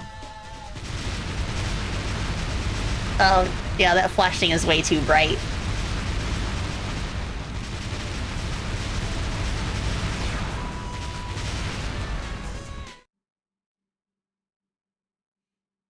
Okay. Let's give Zero a turn.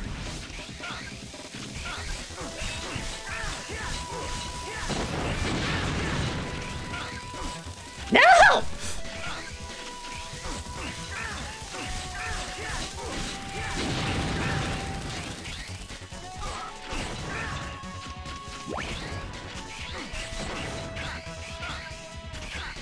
Bill. Frank.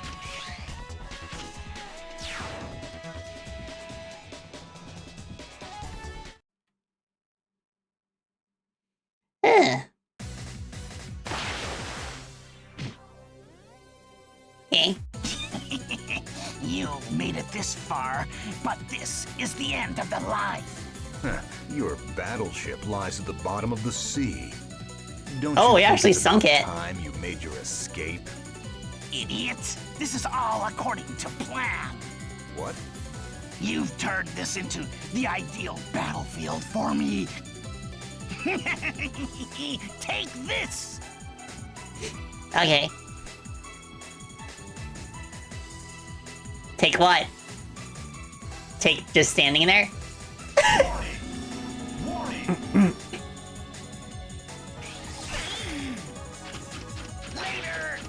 Nice.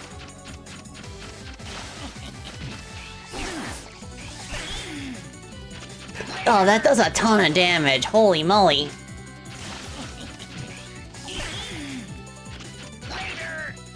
He's dead in like 4 hits. Over here!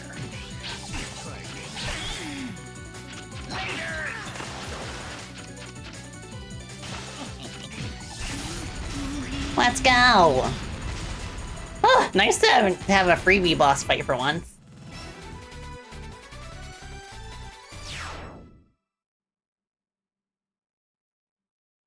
Yeah, Zero is pretty strong against the bosses.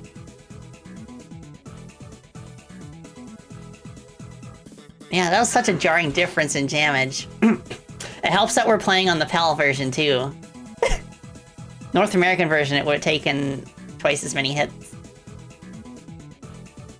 Struitzen with D-Glaive. Oh, we have a new weapon now? With D-Glaive equipped, press X. Equip the Water Blade Arm D-Glaive to launch a pulsing thrust attack. Could also shred Tornado Tony in 5 hits by standing still. Ooh. I'll take it. I'll take the W.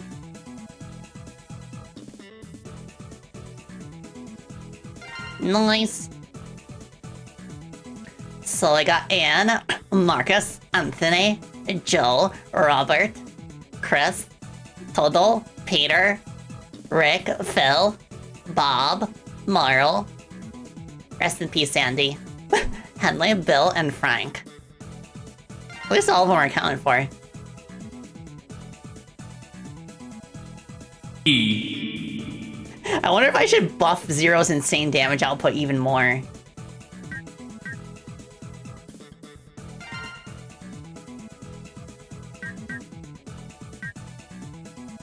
It could also increase his combos. Next is Lava Factory. Oh boy, I've heard things about Lava Factory.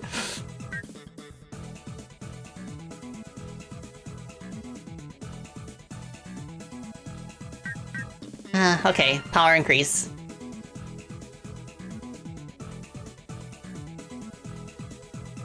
Is it worth it for Axel to get speed upgrades?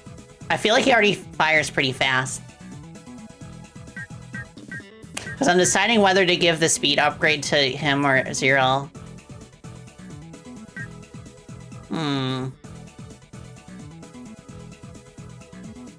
That boss is the only reason you play in Japanese. Yeah, everybody knows about Flame Hyenard.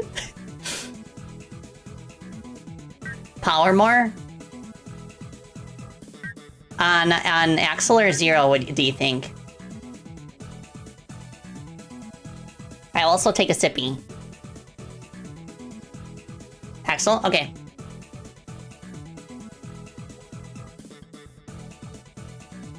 Yeah, I agree, because then Axel will be able to shred the normal parts of the level, and then Zero can already shred bosses. Well, okay, it's a Shakazora. It decreases damage by 1/2. Okay, that's going to be very useful.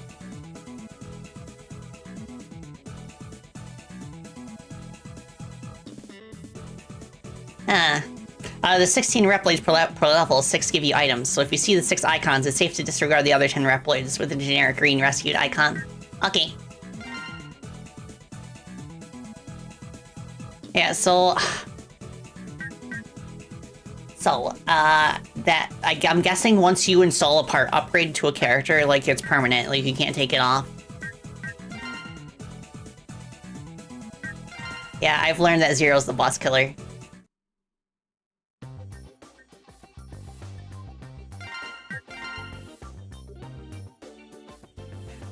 Oh yeah, you got here just in time, Jasoriel. The moment everyone's been waiting for.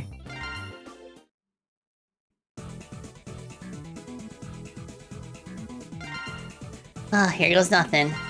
Ah! Please, menu, please. When I pick the stage select option, I want to go to the stage select. You don't need to ask me. So you said they suddenly changed. Yeah! One day, Red suddenly asked me to hand over the copied DNA data. He never asked me to do that before. You don't mean... Exactly! Soon after that, they started getting more and more powerful. So... That's usually the case. They all go Maverick. But Red didn't tell me everything.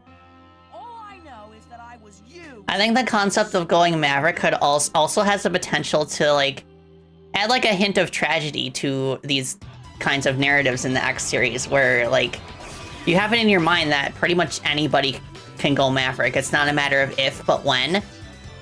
And then you exploit that by building up meaningful relationships with different members of the cast that aren't necessarily bosses. And then you just, like, hit them where it hurts. Make them go Maverick when you least expect it, or least want it. Okay.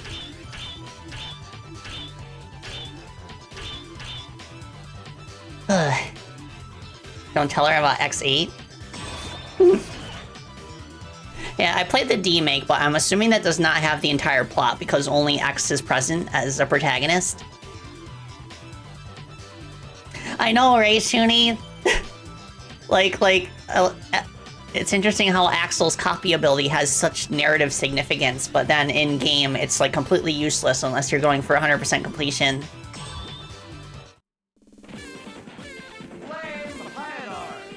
Flame Hyenard.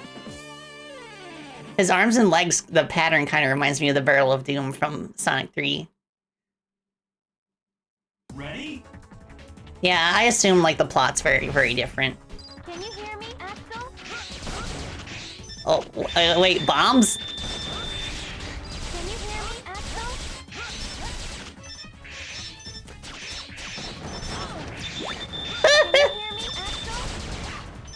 We have to go against the time limit, against the bombs to save people. Wait a second.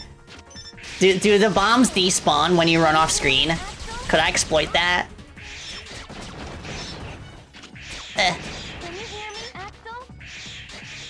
Okay, is there a bomb up there? No, it's not. Okay.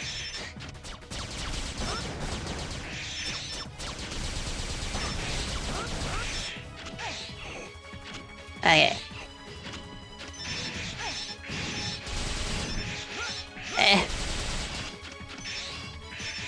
Hold on a second, I got an itch. Okay.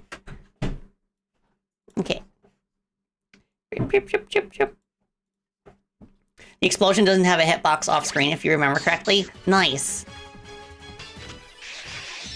I will keep that in mind.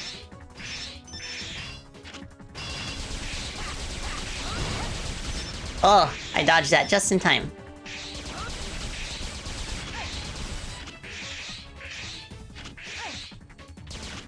Ugh. Okay, let's see if I can get over here with the hover.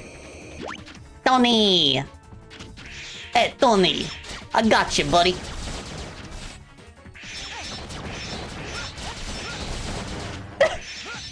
The way they're just kind of, like, floating through the air like Superman, almost. Feels kind of silly.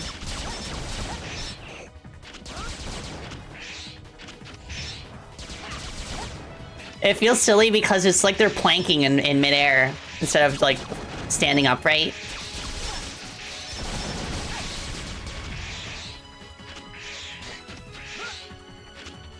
Bombs?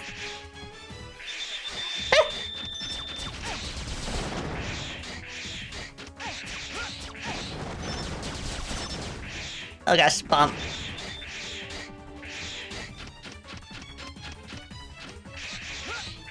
Is it gone? Sweet! So the bombs do despawn off screen. Let's go. Cheese it.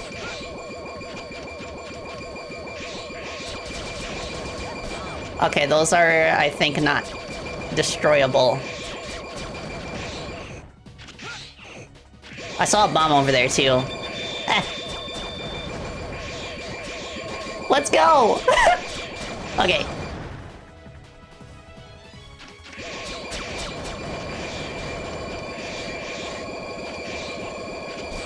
Ow. Got you, Bruce.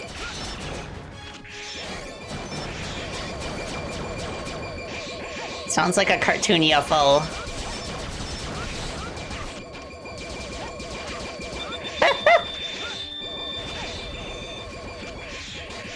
Is he still there?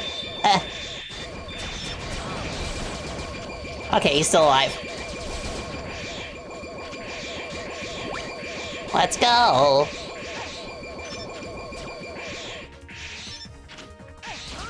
Oh, the Hydras are in a 2D section. That's pretty cool.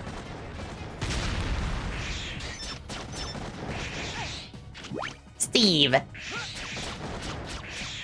Ah! Dang it. Well, we got all the dudes, so it's fine. Ready? Can you hear me, Axel? Can you hear me, Axel? Okay, the mat was covered, so... Oh, the mat didn't cause me to flinch. That's helpful.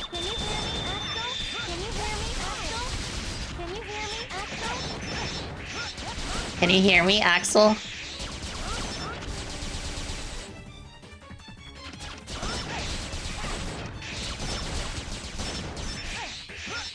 Yes, we can hear you. Unclear. Goodbye.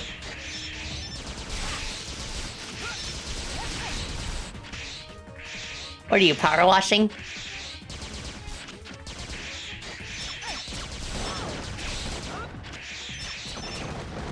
Ah! Dang it. Ready?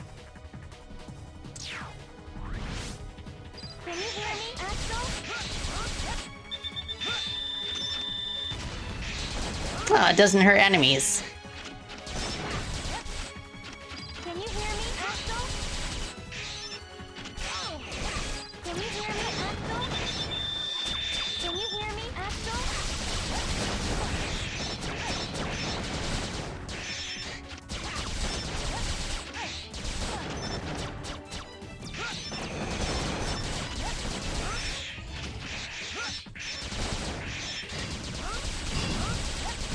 Pew, pew, pew, pew, pew, pew.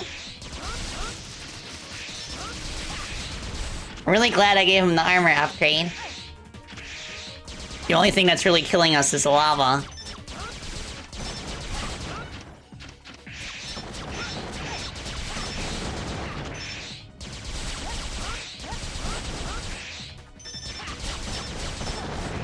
I wish it would prioritize enemies that are not in a blocking stance.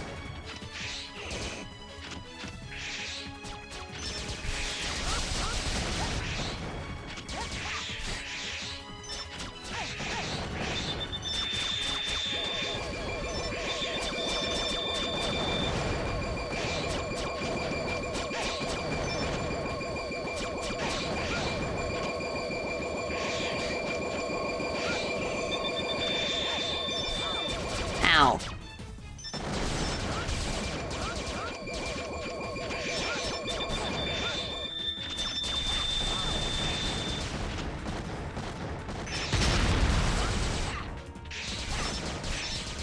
Gotcha.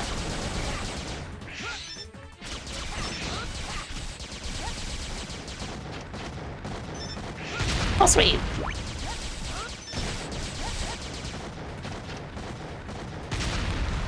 Oh, what's that? I must know. Oh, I bet this is X's armor capsule. Ah! Why won't it let me clean the wall after hovering? Ready? Can you hear me, Axel?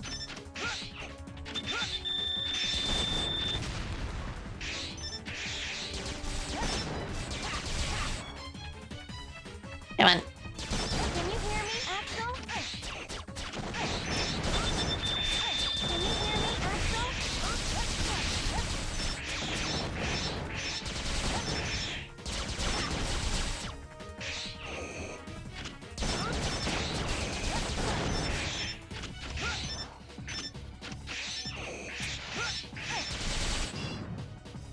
Come on.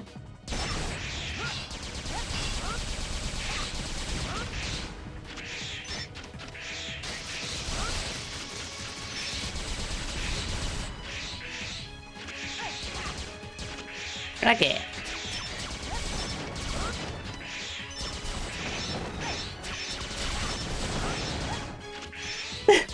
Suspiciously repeating lava pattern texture.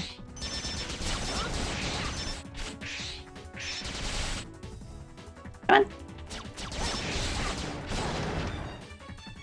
Okay.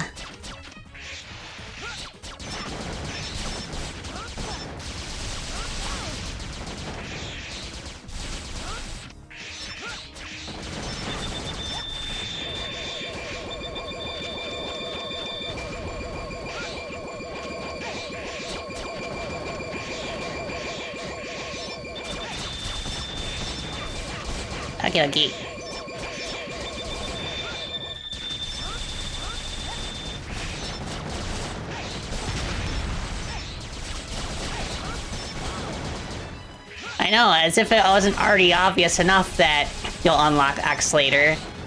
Then you encounter the armor capsules that nobody can use.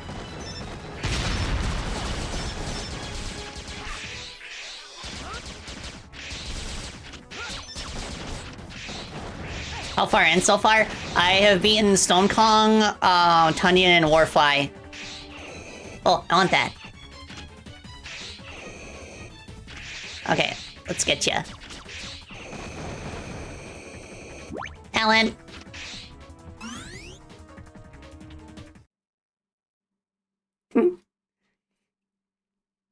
Ready? Okay, back to full 3D. Can you hear me? I want that.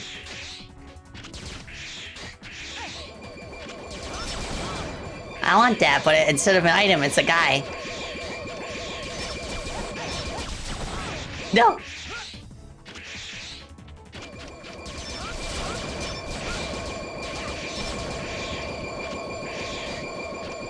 Oh boy. No! Ready? If I game over, can I still start at the second area?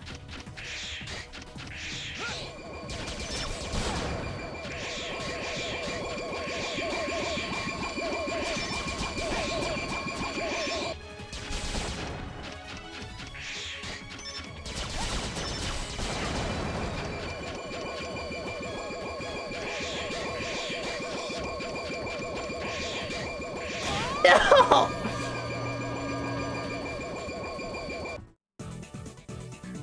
Ugh.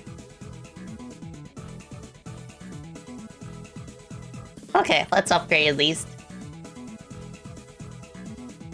Yay, C rank. Why is it that I only rank up when I die? Oh no!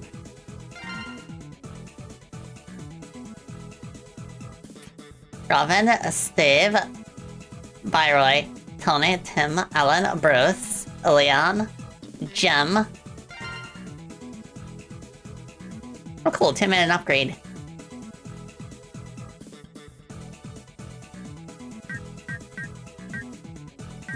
Okay, let's get Zero armored up.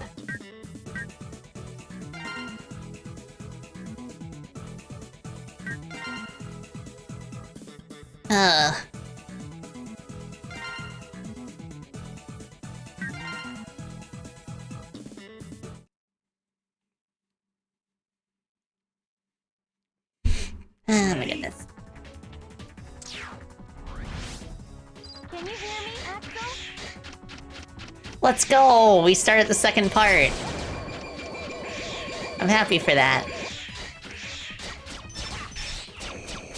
Happy for you, Axel.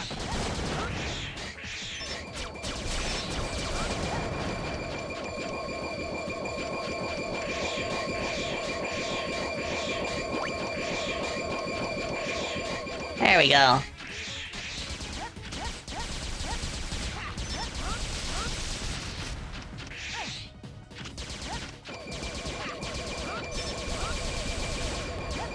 Gotcha.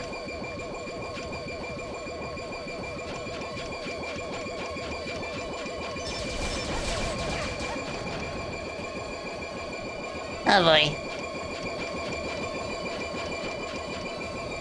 They're kind of synced weirdly.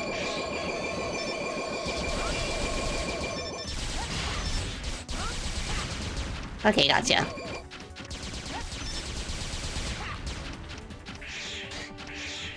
I bet there's a guy over here, yeah.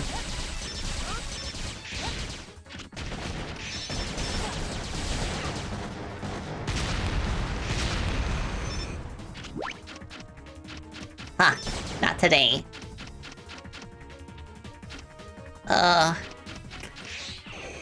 Why is the camera on the shoulder buttons?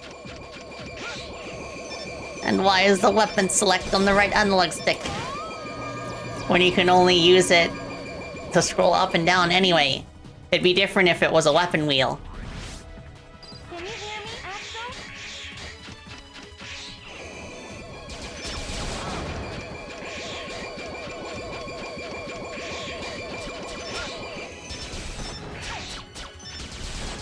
Okay, good to know that shooting cancels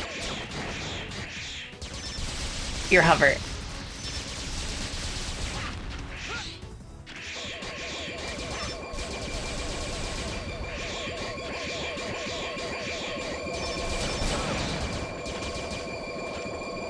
Oh, now they're even more desynced.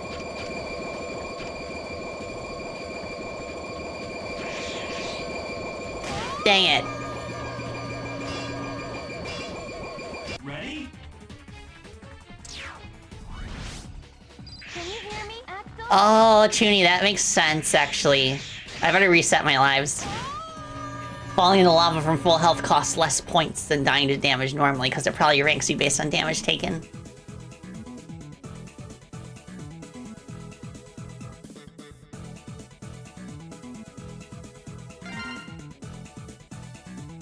Okay. Oh, we got Chuck and Paul. Chuck and Paul.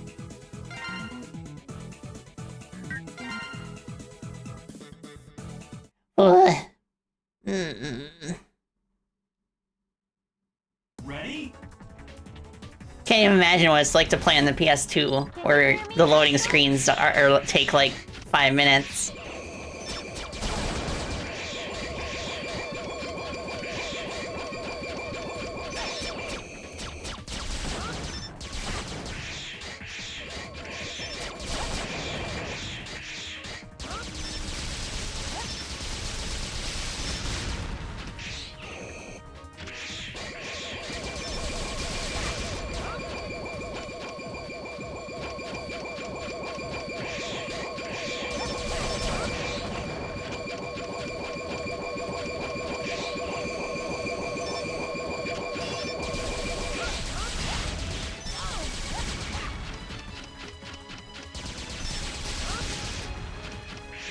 Alright, gotcha.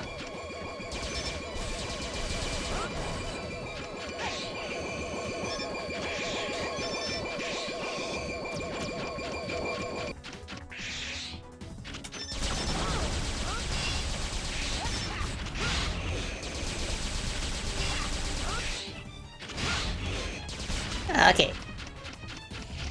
Health pickup, thank you.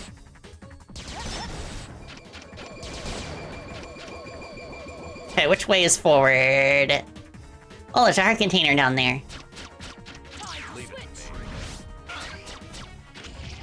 Thank you.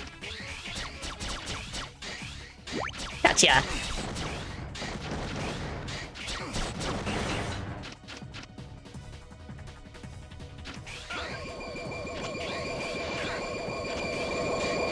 Oh, please, please, please.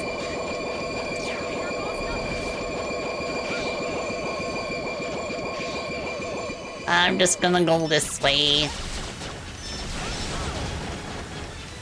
Guy!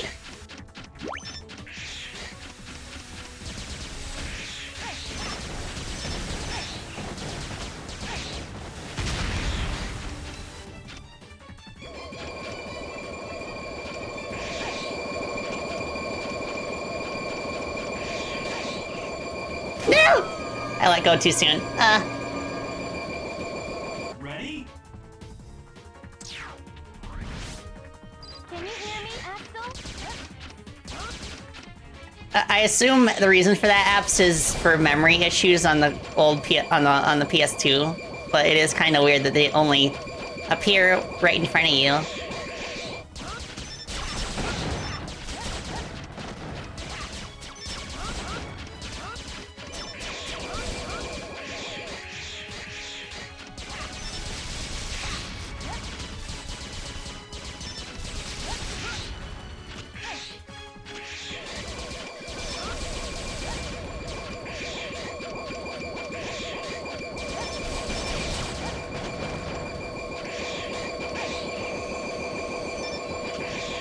Scolds me.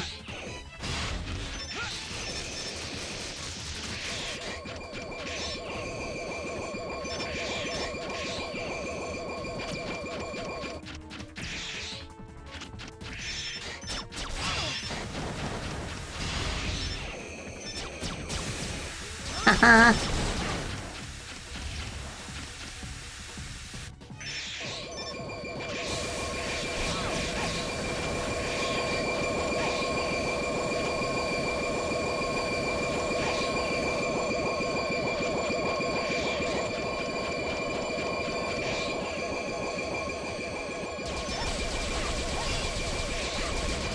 Shoo!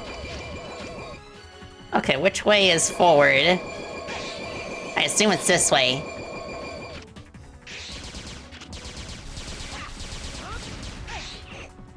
Well, let me check to make sure I didn't miss anything back here.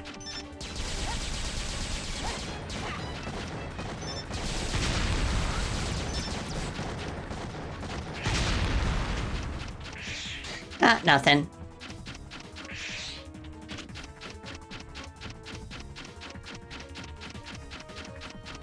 Okay. Going in circles. Oh, I remember this part. Okay.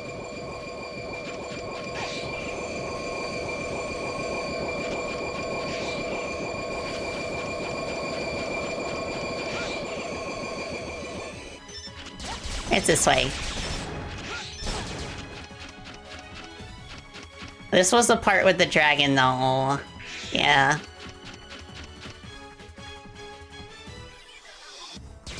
What the heck?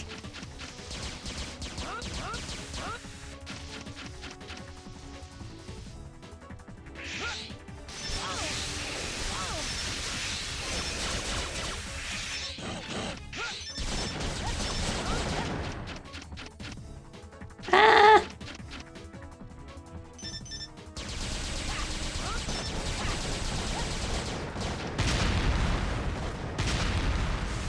On the pipe? I could stay on the pipe.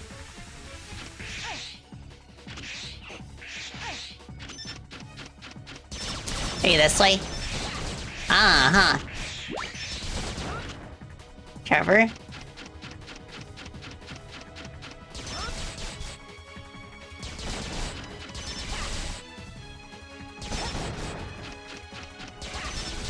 Well, this is new. There we go. Let's go. I assume this also acts as a checkpoint.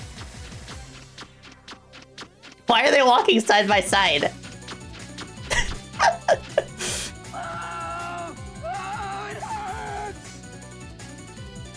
Hyenard?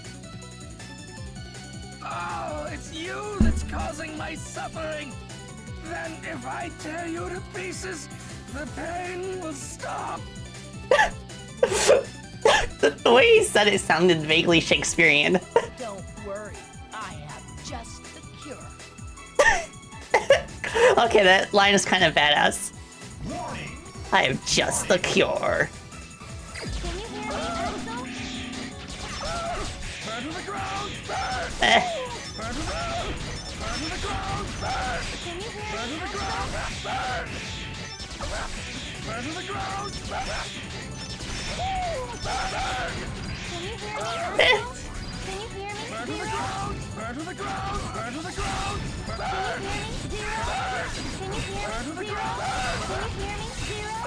It's not doing damage.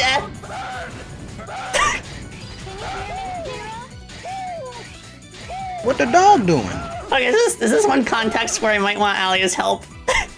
There must be a weak point on that mechanolite. Okay, it's his leg joints. Hit them to slow him down. Okay, that was helpful.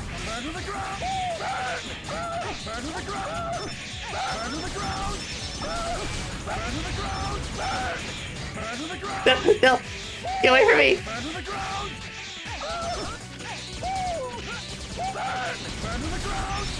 I'll get your horse. Oh, can I jump up here? I can't. Can I? Maybe? Okay.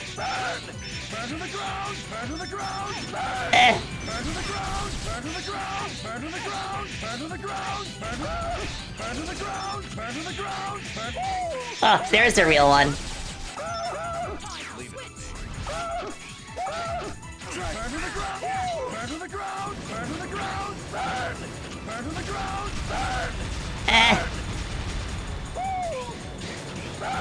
Oh yeah. Maybe if I shoot him from here. Okay, there we go.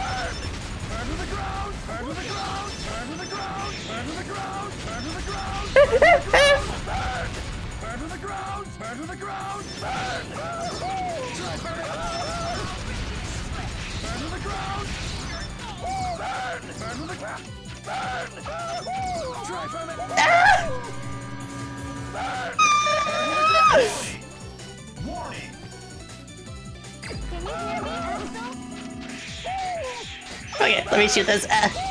So, they made this whole boss arena for this boss, but you spend all of like 30 seconds on it.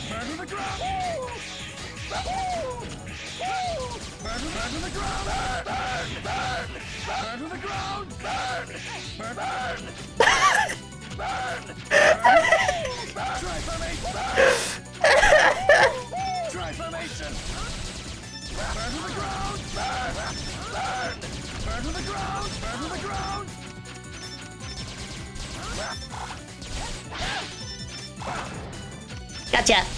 You too. Burn to the ground. Arise. Burn to the ground. Burn to the ground. Burn to the ground. Burn to the ground. Burn to the ground. Burn. Burn. Burn to the ground. Burn to the ground. Burn to the ground. Burn. Burn to the ground. Burn. Burn to the ground! Burn to the ground! Burn! Burn! Burn to the ground! Burn! Get back here! Burn to the ground! Here goes nothing! Try for me! Try burn to the burn to the ground! Burn to the ground! Burn to the ground! Burn to the ground! Burn to the ground! Burn to the ground! Burn to the burn! Try formation!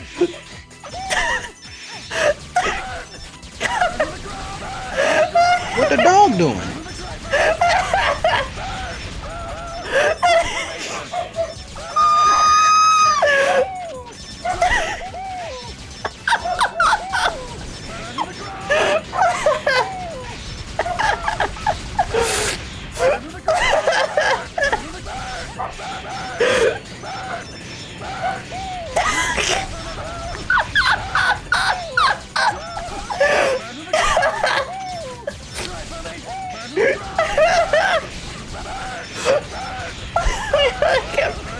I can't breathe.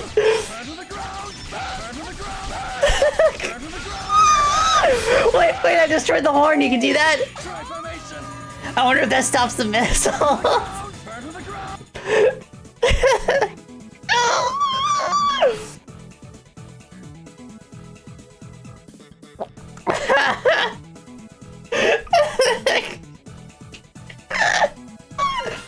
Bart! Bart! Oh, cool. Matthew got a part for us. Matthew coming in clutch. What's Axel's final thing? Why can't I pick him? Oh, right, wrong button. Extends the range of the normal attack. Hmm.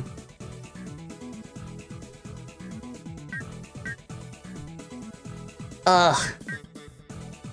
Oh, should I do that? I guess we can afford to do 0 later. Because Axel's definitely worthwhile for this fight.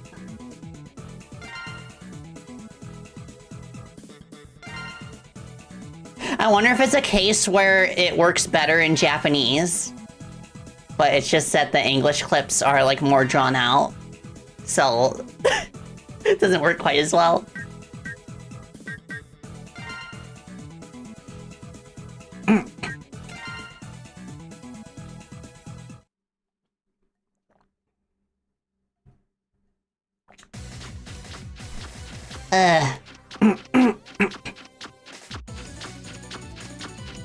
In Japanese, he sounds like a monkey going ooh.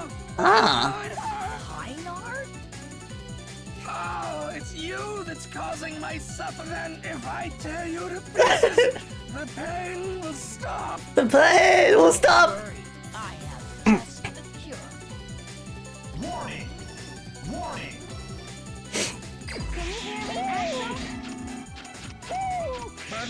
Come on, come on.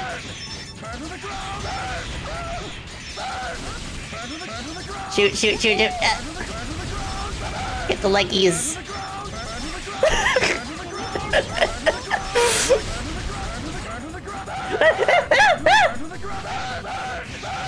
Okay. Alright, we're good, we're good.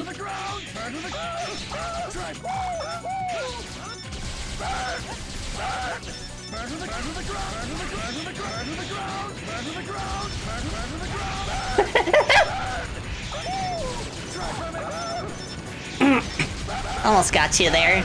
Ow, ow.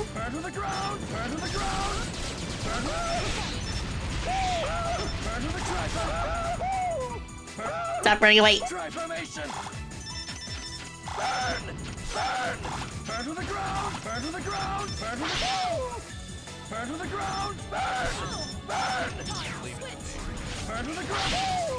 Stop it.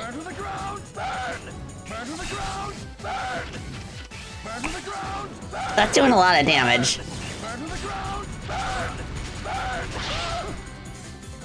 Ow, ow, ow.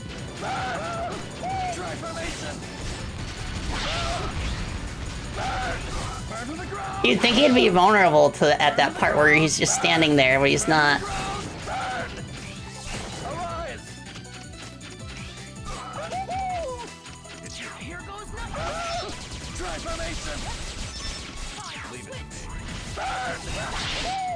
Gotcha. Ow. Stop it!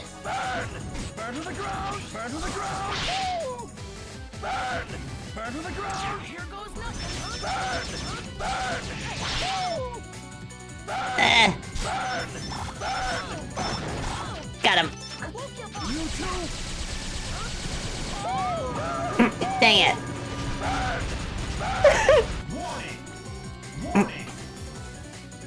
Can you hear me, Axel?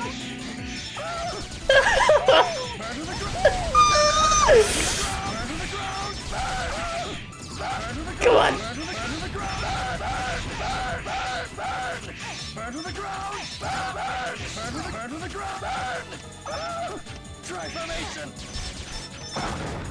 Gotcha. You too. Burn to the ground! Burn! Burn to the ground! Burn! Alive! Burn to the ground! Burn! Burn to the Ow. ground! Burn to the ground! Alive! Burn to the ground! Burn! Gotcha. Alive! Burn to the ground! Burn! Burn to the ground! Burn! Ow. Here goes nothing. Try formation. Burn to the ground. Dang it. Burn to the ground! Burn to the ground! Burn! Burn to the ground! Burn! Burn! Burn to the ground! Burn! Ow. Burn to the ground! He's got like a homing attack. Ow. I didn't mean to dash there. Burn to the ground! Burn to the ground! You too! Burn to the ground! I'm still doing decent damage though. Let's go! Okay. I'm fine. that sound at the end like, oh. God. My stones! We have a new record!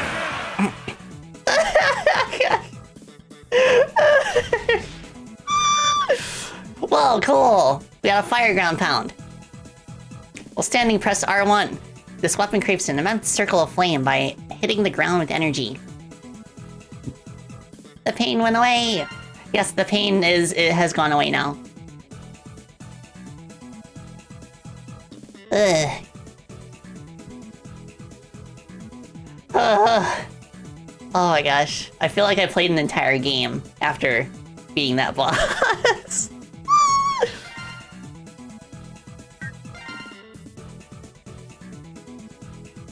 So Flame Hyenard made stuff burn to the ground, however, Zero can now burn the ground. Burn the ground!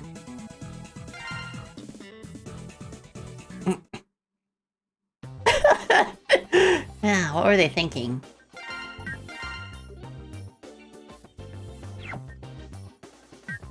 Okay, who's next? Borsky?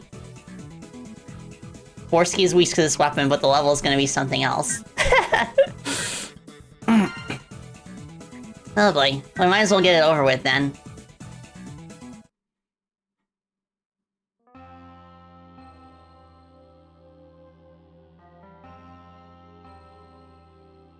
Red Alert has changed completely. They aren't the friends I knew anymore. Axel.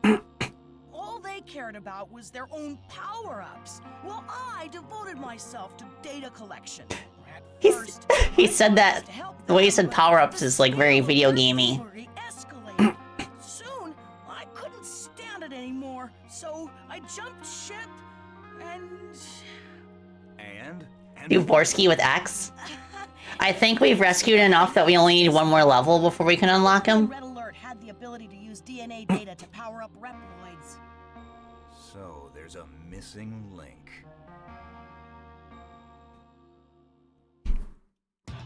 I guess any level is fair game because we've got Zero's like electric uppercut thingy. We could do tunnel base, and then hopefully that's enough to unlock X. And then I think that'll be a good stopping point for today because I do have to dip a bit early. But then I'll finish Thursday. If you unlock X, there's armor hunting. Yeah, that would be a good dropping off point then, so then I can start grinding with X on the next stream. Alright, let's do tunnel base next.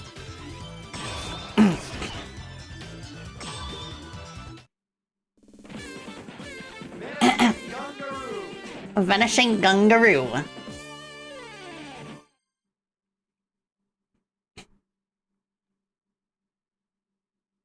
Ready?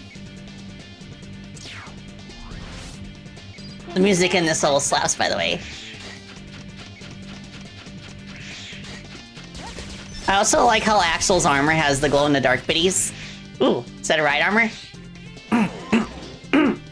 Yummy! Shoot.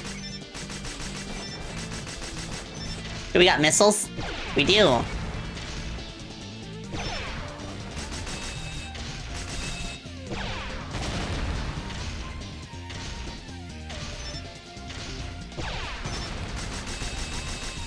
Okay, they need the bombs.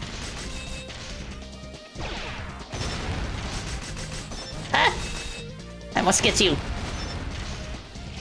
Graham. Now I want graham crackers. Maybe with some melted marshmallow in them. And like a piece of dark chocolate. Which, where I am from, that's called a s'more. Please.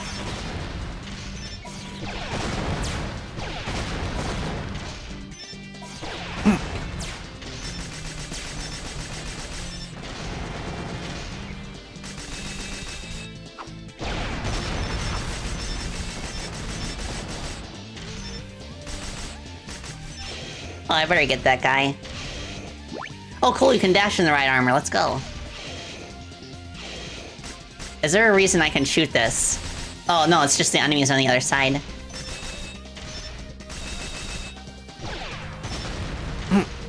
It would have been so cool if you didn't stop moving when you fired the missiles. Or the guns. Just the ability to move independently of firing would have fixed a lot of this game's combat on its own.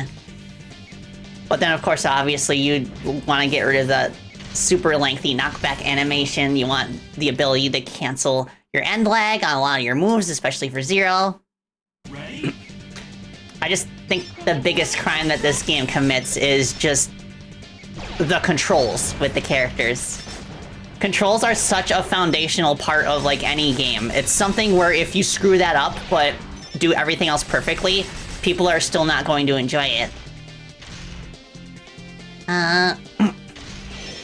Oh, wrong button. Oh, I like how the ground quakes when you jump. Too bad that produces yet more end lag.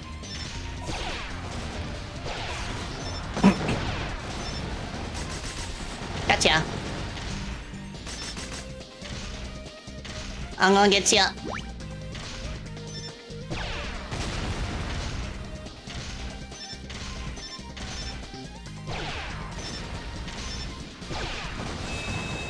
Is there any way I can get up there? Can I make it?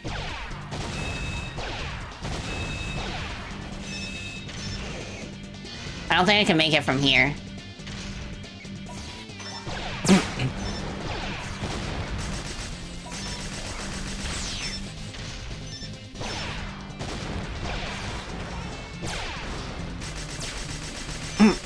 Stop aiming at that other thing. Please aim at the correct thing.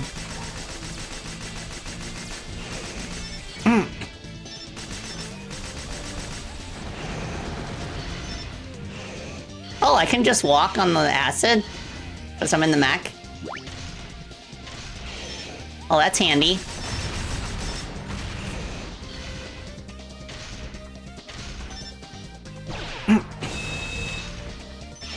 Walter, we have to cook.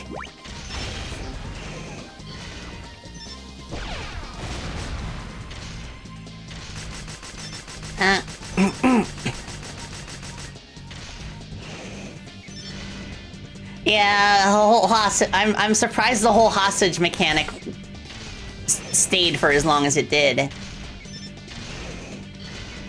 When it was obvious from the start that people were not enjoying it.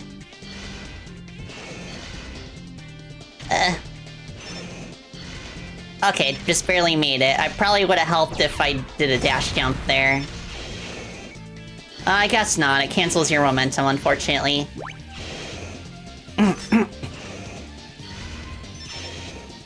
Oh yeah, I need to get up here somehow.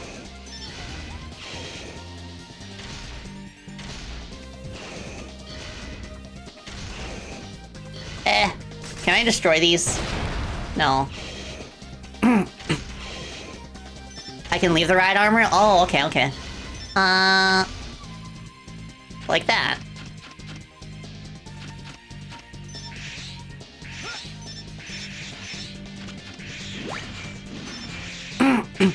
Okay, it was not entirely clear. I guess if I listened to Alia, I would know.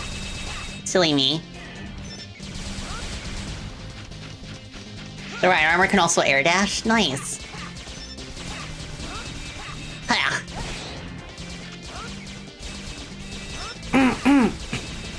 Come on. The other thing, too, about ranged combat, you don't want enemies that you can hit with ranged attacks being too tanky, because then for most players, the optimal strategy is the one they'll pick, even if it's boring, which means just slowly pelting them from a distance. Oh, cool! This one is much faster.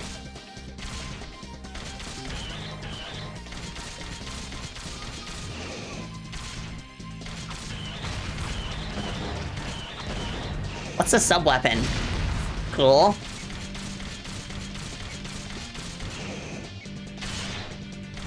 Can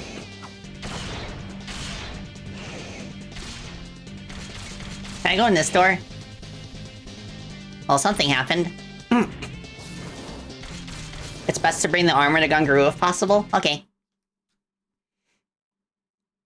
Ready? Yeah, it got progressively worse. In X5, they were just glorified extra lives. In X6, they can die to nightmare viruses, and in X7, they can die to anything.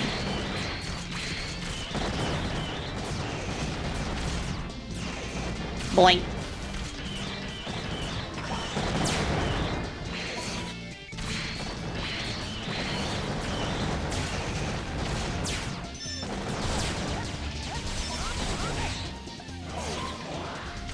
I can't hit you reliably with the mech.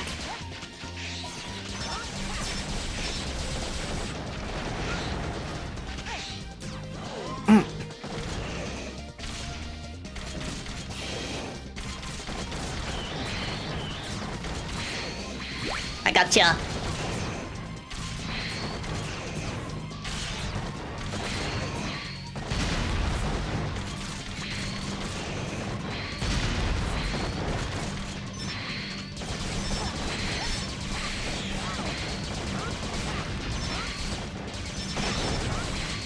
Come on.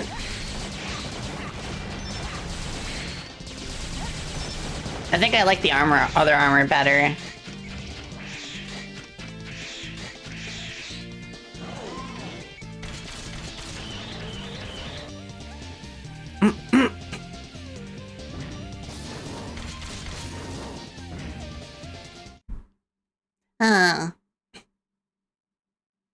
Ready? Can you hear me, Axel?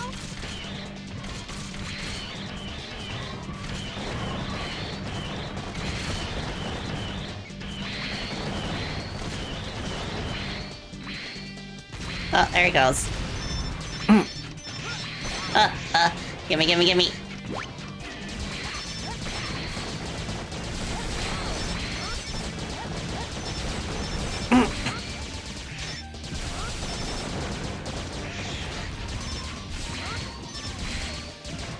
Come on, come on.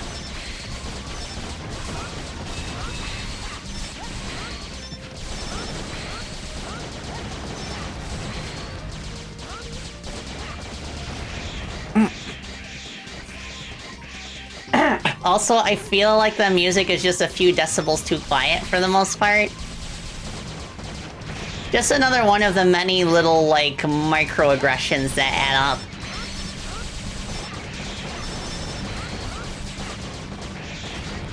Okay. There are targets to get.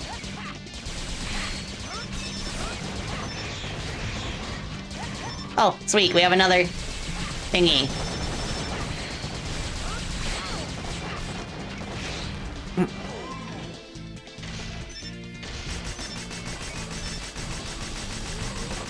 Gotcha.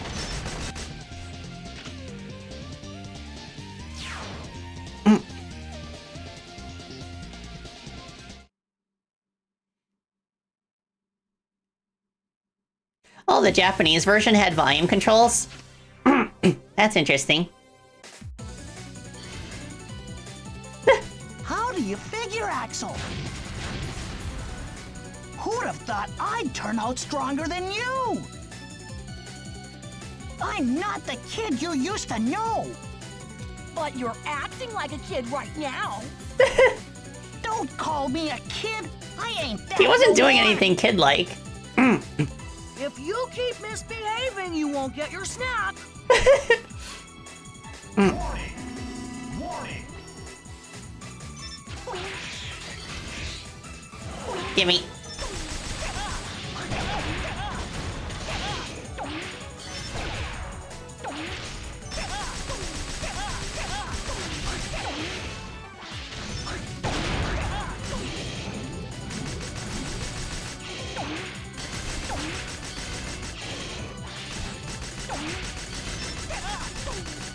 Gotcha.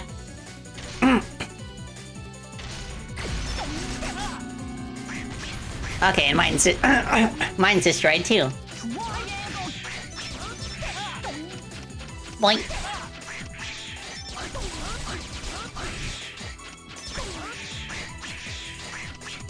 Okay, it would be fire.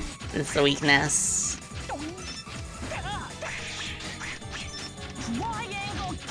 Triangle.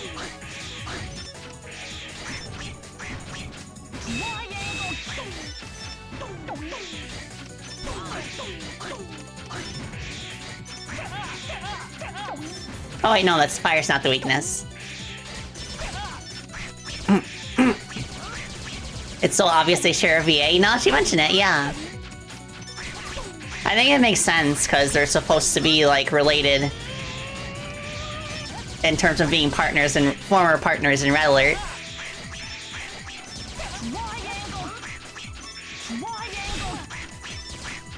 Okay.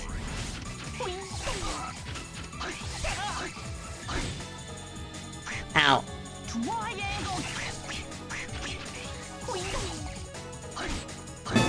Ah! Star Jettison, thank you for the raid! Welcome, Raiders!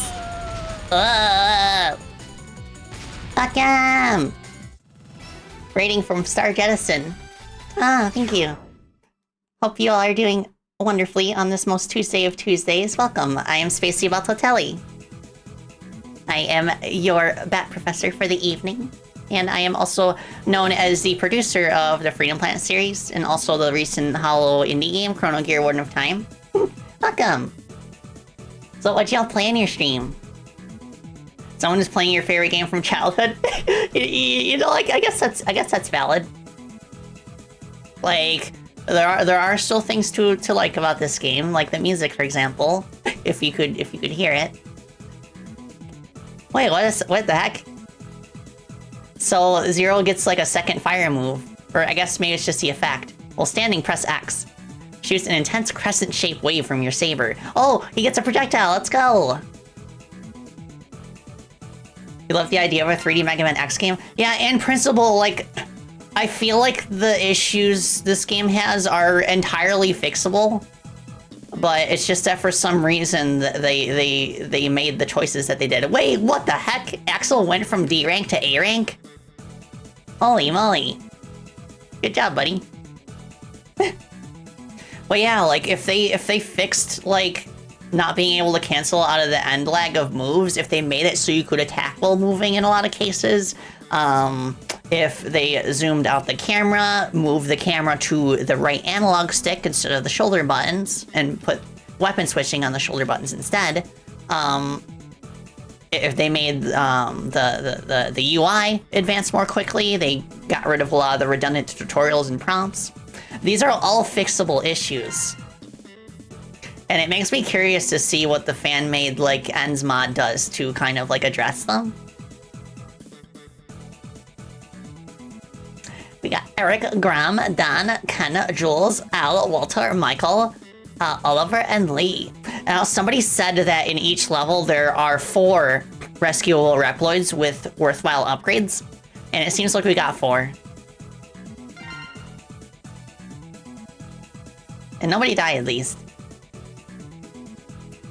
Okay, so Axel's fully upgraded on the power side. I'm going to go ahead and start upgrading Zero's power now. Increase his damage by 1/2. We will need that.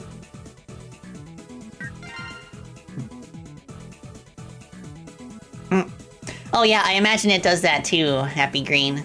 The mod also restores the damage tables from the original version. Because right now I'm playing the PAL version, which thankfully the Legacy Collection lets you do.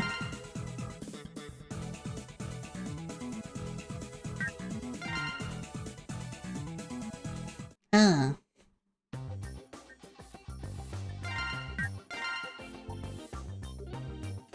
Save successful.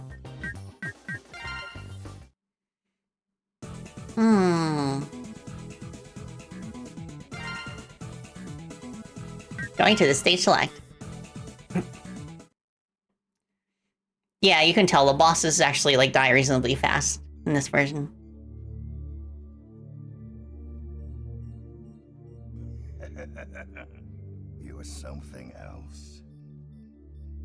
goes there? Show yourself!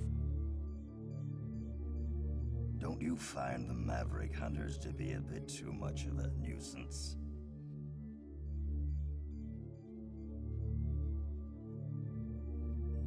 Maverick Hunters? There's Sigma.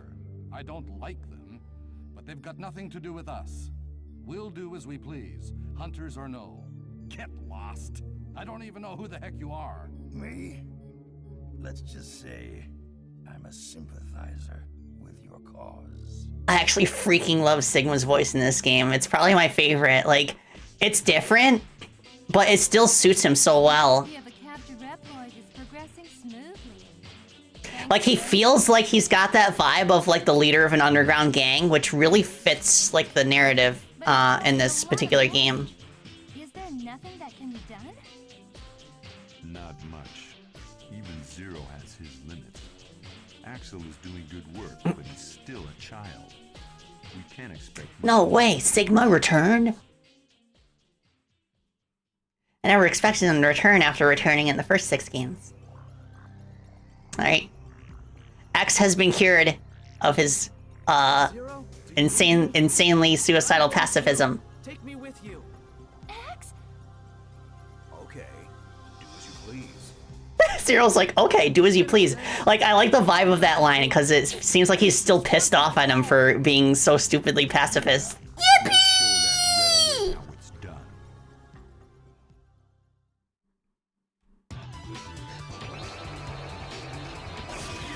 Nice. Let's go. I'm just curious how X controls, so I'm gonna play him for one stage. Is there an armor upgrade in Deep Forest? Yippee! Like, what's the easiest armor part to get? Yeah, Zero just doesn't care. I do like to imagine that Zero is just, like, still upset at X for the way he's been acting recently. The very half of the stage? Okay. I didn't see it on my way in there with Axel.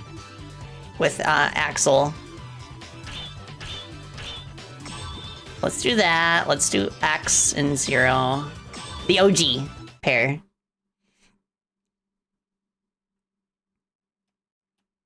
Yeah, there was the one in Hyenard stage too. Now, I assume X has a charge shot, so let me just see if I can turn off. I can't turn off the rapid fire, so I won't be able to use charge shots until I'm able to do that.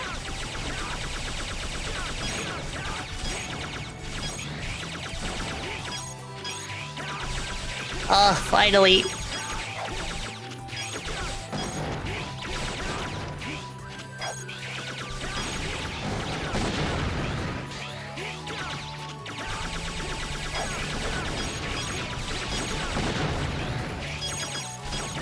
Okay, where is the armor part in this stage? Is it in this first section? I don't think it's down there.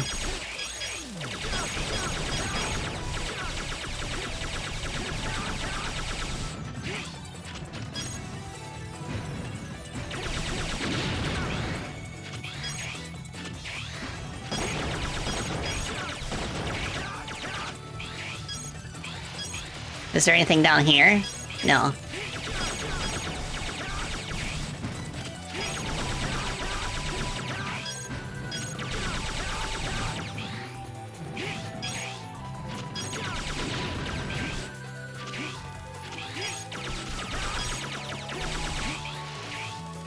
Hey, up here. I kind of see something there. Can I double jump? I think so. Maybe I could make it with a double jump. I probably need Axel for that part, actually.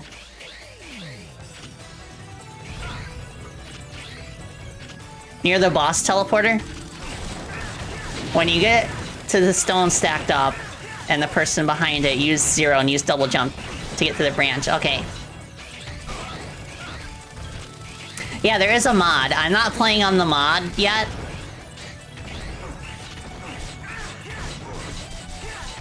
just because I wanted to see the vanilla version for myself.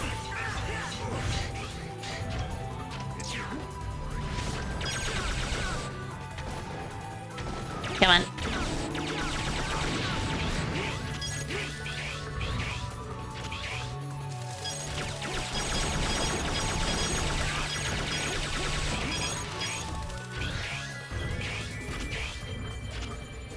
It's up to you.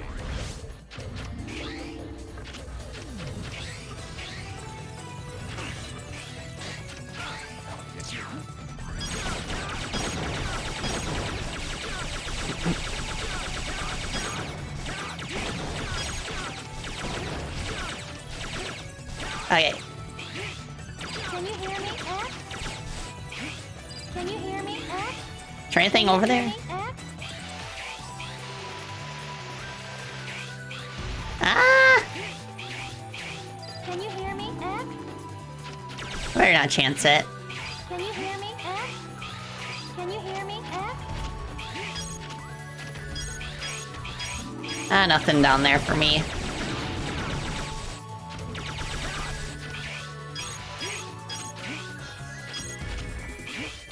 It's up to you.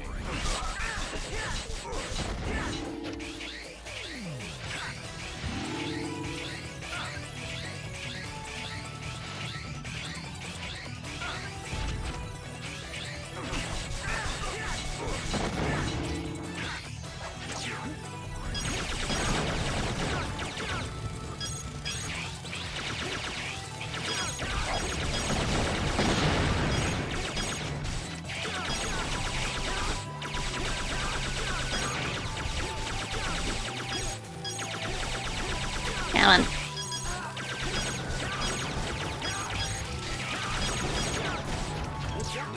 Okay. Somebody said this stack. There we go. Nice. Yeah, right? You spend so long in the game without X that by the time you get him, he has a lot of catching up to do, so you have to go back to previous levels to get him to the same level of power. My dear X, take these feet parts. With these, you can glide. Jump with B, then press B once more. But you must use them only to do good, promise me. Okay.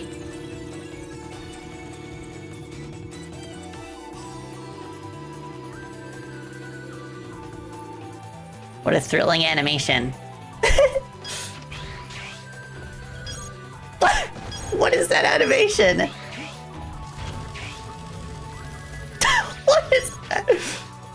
Can I at least... No, I can't even shoot while I'm doing it.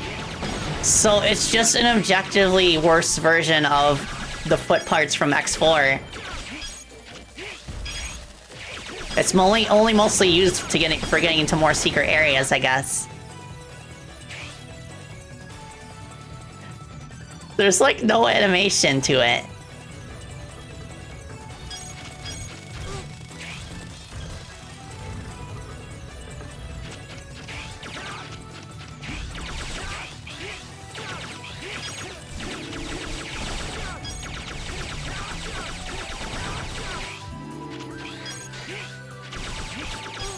Is it worth it for me to keep going in this stage, I wonder?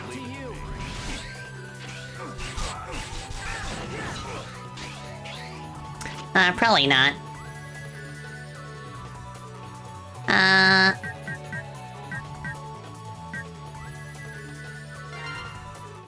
Here we go.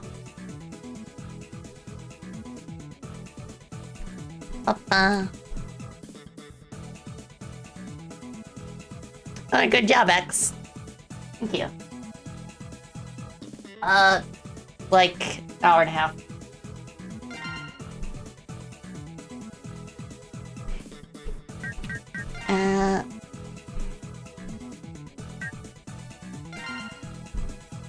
There we go. This is the same. This came out the same year as Devil May Cry 2. I've heard things about that game. Similar things. Mood-wise. to X7.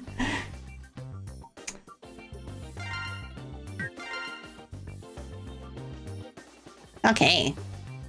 Alright, so I'm gonna wind down here, and then on Thursday we can continue playing and hopefully complete the game. I cannot do 100% completion because apparently once Reploids die, that's it. That's all she wrote. But, alright, let's hop over to the Chatty Batty screen and we can wrap things up. Bat. Yeah, so a lot of interesting thoughts about this one. Let me make sure that I exited properly first. Okay. Yeah, permadeath for collectibles. But I've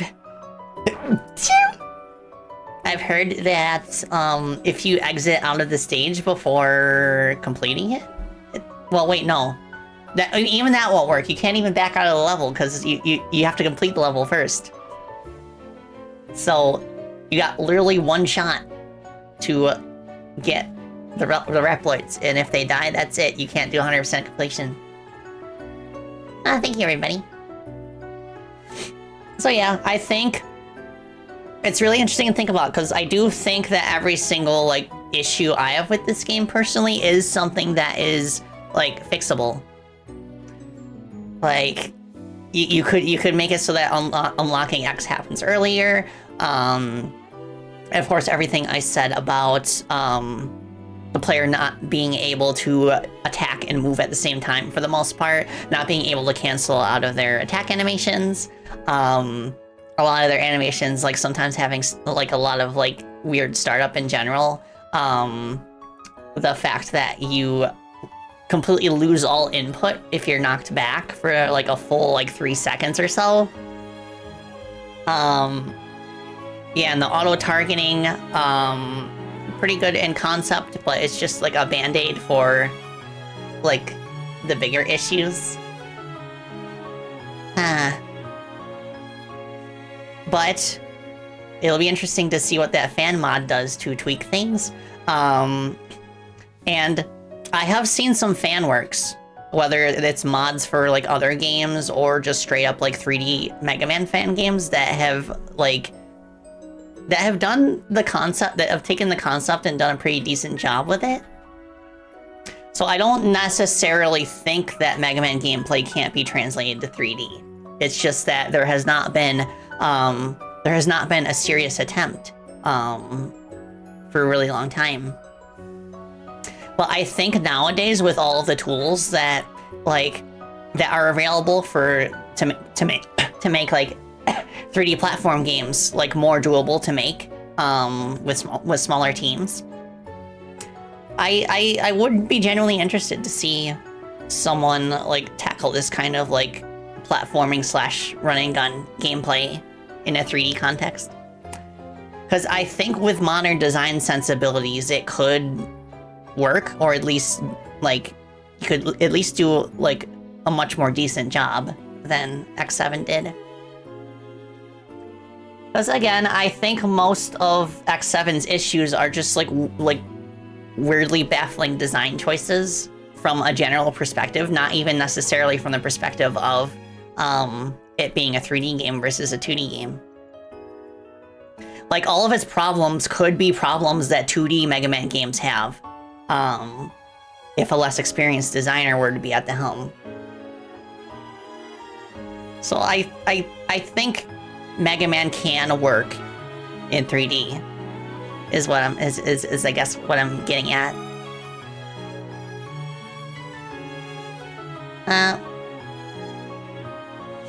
Okay, Toonie. Yeah, it kind of strikes me as that game too, where like it's like I feel like the only reason that people even like remember X7 or play it for the memes or whatever is because of like the voice acting and a lot of the more like outwardly awful parts. I think without like the voice acting weirdness, people might just like have like forgotten completely about it.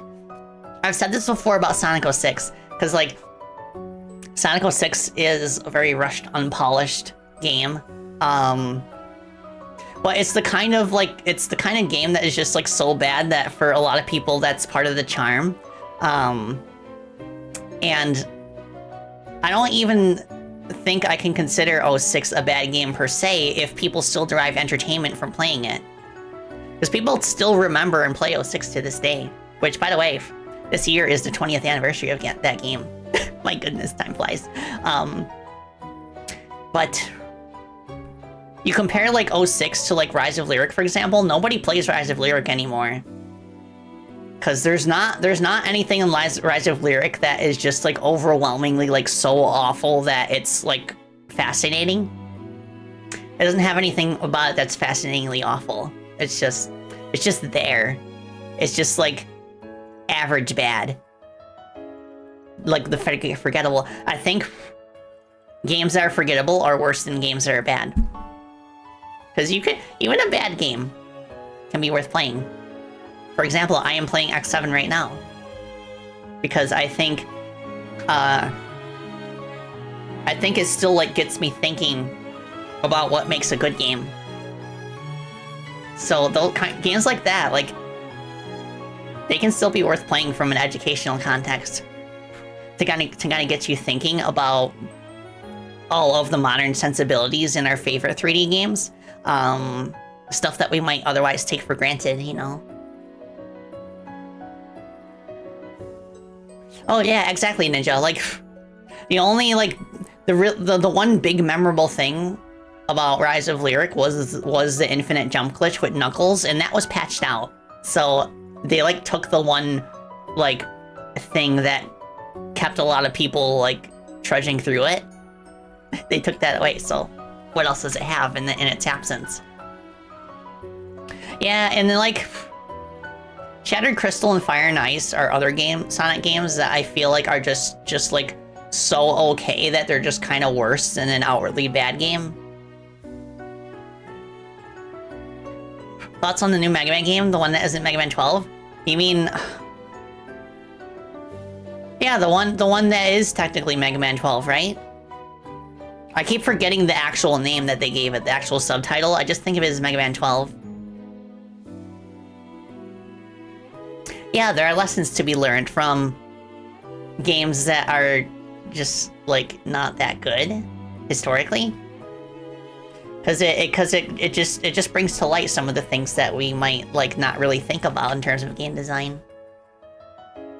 So for like for that reason, I still think that like X7 was worth playing. I still think it was a worthwhile thing for me to stream this week. Yeah, so I don't regret it. Plus, there were some pretty like funny moments.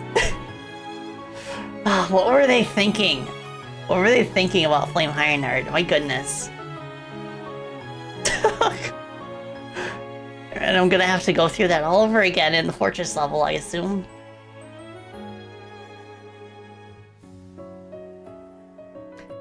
Was Mega Man 11 infamous? I don't think so. Mega Man 11 was a good game. It's just that it didn't have as much like meat to it as Mega Man 10. It was just kind of like the most straightforward Mega Man experience you could get, which is fine for like a new entry into a series that has not had a game in like what 10-15 years. So like it had like a very bare bones Wily Fortress. So I hope that the new one has a little more meat to it. Yeah, Mega Man 11 is one of the better ones, I agree. Like, I would prefer to play Mega Man 11 over Mega Man 2, for example. I also, as time has gone on, I've come to appreciate Mega Man 1 over Mega Man 2 as well.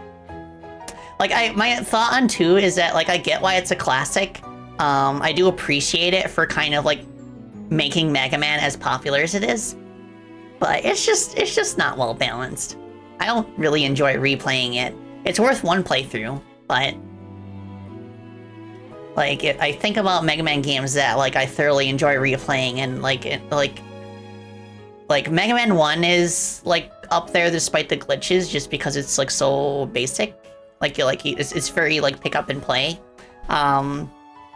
3, kind of. The Doc Robot stages kind of make me waver on replaying it sometimes.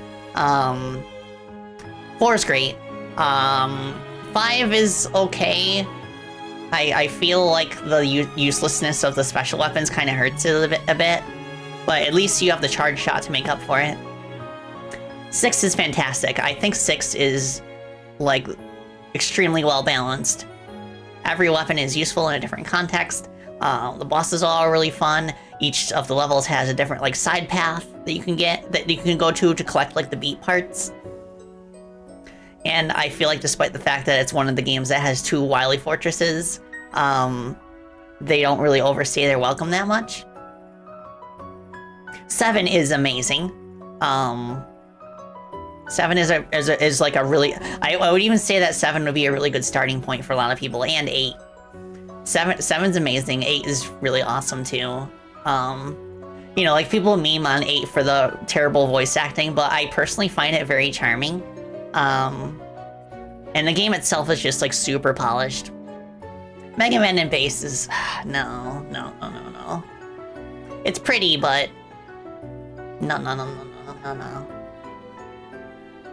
And 9 and 10, I wouldn't necessarily say that they're a good entry point, because they're, like, a little too hard for that. Well, 9, specifically. 10 could be a good entry point if you... because it's got, like, the easy mode. And then 11, 11 was quite good too.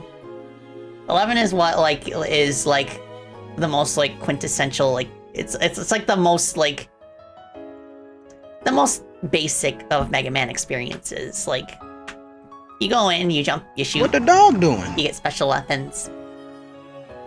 Pretty good all around. I haven't played enough of Mega Man Powered Up to know where it would, like, be in my personal rankings. I do appreciate the polish put into it, though. Yeah, 9 does enjoy its instant death spikes and bottomless pits. Oh, right, I forgot to respond to your message about that, Terios. It's fine. I'll get it myself. If I feel like playing it. So, do please pass it along to somebody you care about. who might not be able to otherwise afford the game, because I can afford the game on my own. But I do appreciate the gesture.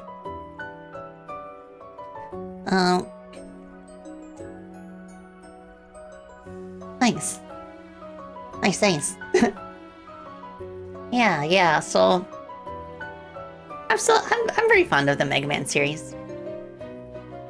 Like, it's just, like, so, a lot of the games are just such a good example of how, you don't really need to break the mold with, super, like, unique and innovative gameplay, elements to make, like, an enjoyable game.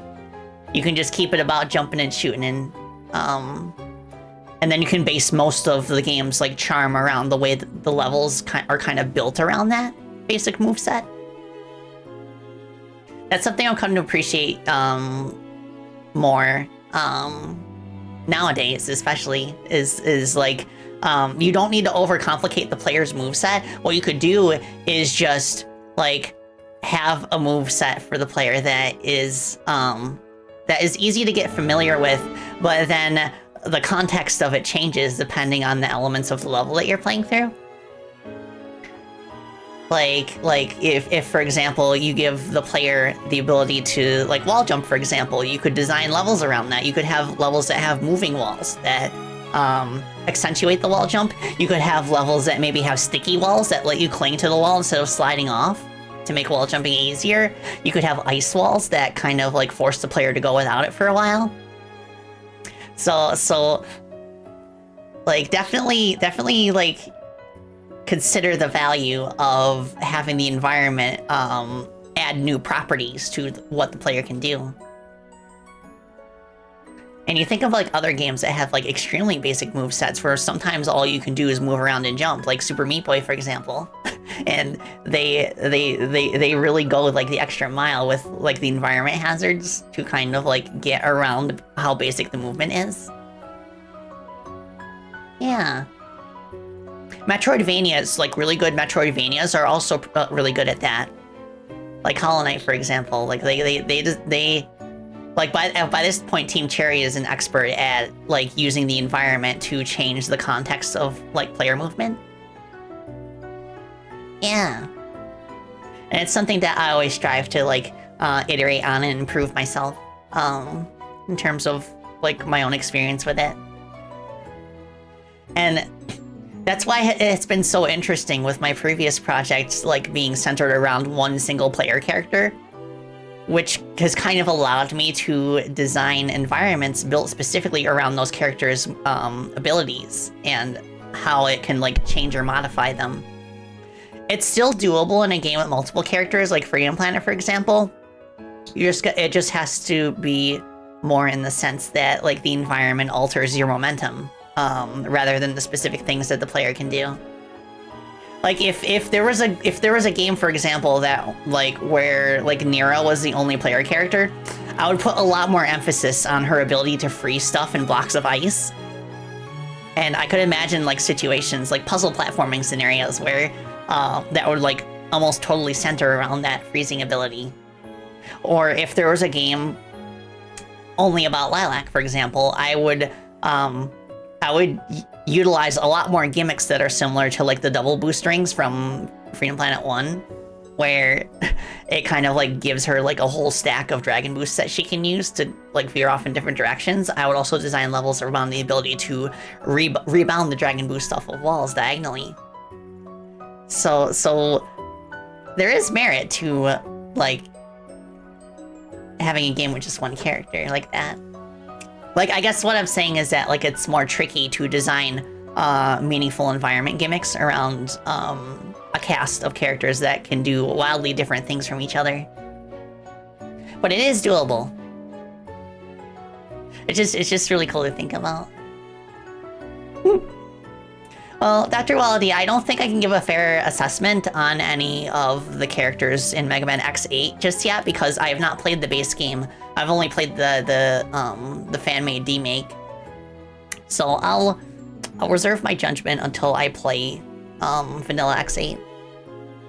Yeah, it does depend on what you want to do with your game, Tuniflow.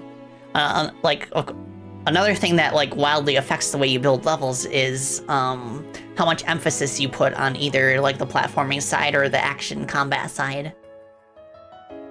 Because if you lean a lot harder into combat, then a lot of the methods of player expression that you can create in the game would revolve around the way that enemies respond to the player's abilities rather than the environment.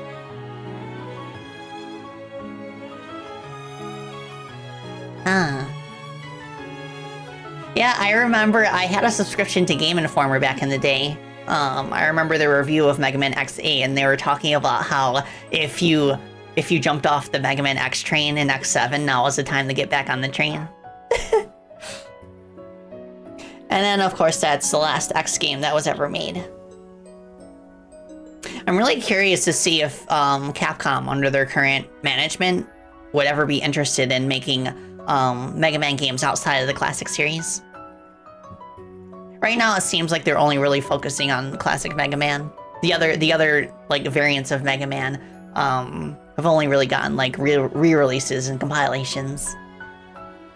Imagine if we got a new Battle Network, like with how much home consoles have kind of like advanced in terms of like online tech.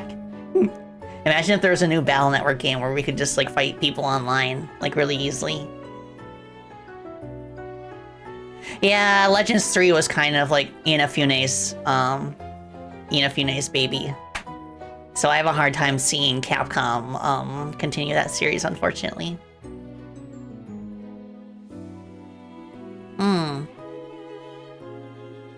Yeah, I've heard that about Silksong. How Hornet has, like, once you get used to Hornet's moveset, it feels very natural for, like, exploring the environment, and the way the environment just kind of, like, accentuates the moveset. Like, for example, like those bells or, like, other, like, objects that you can bounce off of in order to get to higher places. The way you can kind of climb walls in that game kind of, like, feels very Mega Man X-ish. And then of course all the abilities that you can get later in the game, like the one like dash move, and the one move that lets you like do like a high jump in the air, and then the one that makes you like frill your dress out into a parachute.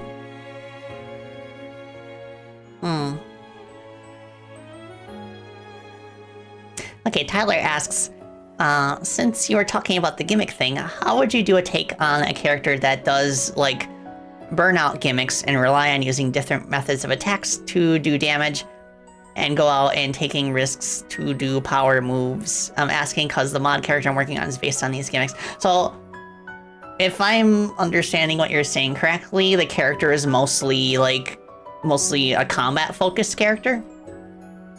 Something I try to do, at least in the context of an action platforming game like Freedom Planet, is to make sure that the moves that the player can perform have both a combat purpose and a platforming purpose. If a move is something you can only use when fighting enemies, then in a game like Freedom Planet, there isn't really much reason to use it until you get to the boss fights, which are like the only mandatory combat encounters in the game. So for the player's like combat abilities, I try to make sure that it kind of like has like a property to it that will allow the player to like move around differently, I guess. Like Lilac, for example, she's got the Rising Slash, which acts basically as a double jump. So she can do the Rising Slash in the air, and it just like, you know, gives her another jump. And the Cyclone lowers her gravity, which allows her to glide across gaps. And it also allows her to stall landing on the ground in case there's a hazard on the ground.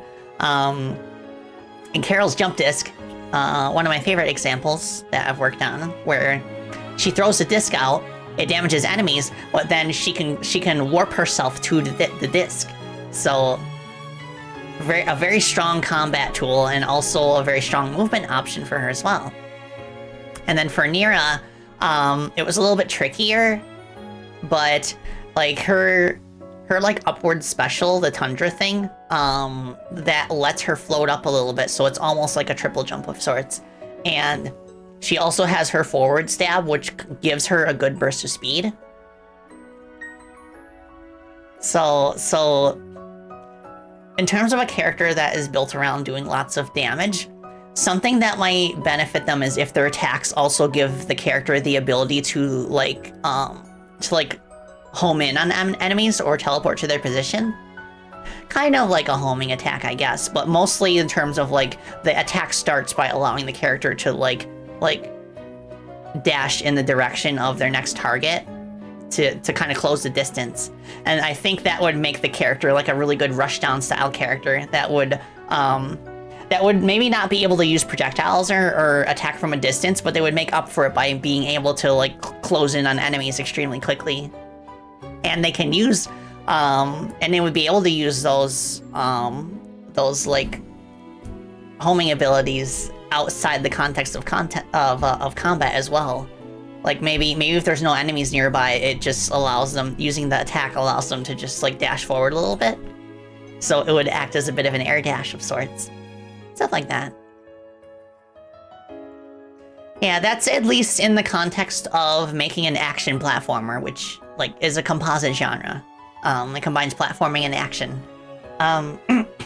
If you're making more of an action adventure, then that's like then there are different like design considerations, because you know, an action adventure game, kind of like the Zelda games, for example, I wouldn't really consider most Zelda games to be platform games.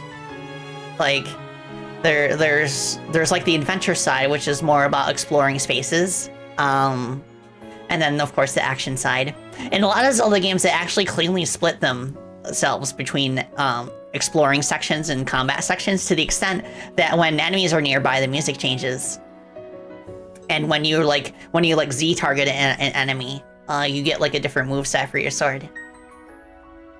So if you're making more of an action adventure like Zelda, then there are different design considerations. But generally, I would say the same thing about like, whenever you make an ability for the player, consider how it could apply to both genres in the game.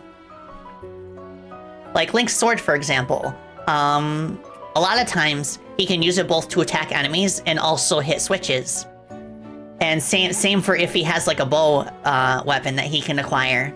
Like he can use the bow to fight, but he can also use the bow to hit switches at long range and help him with puzzles.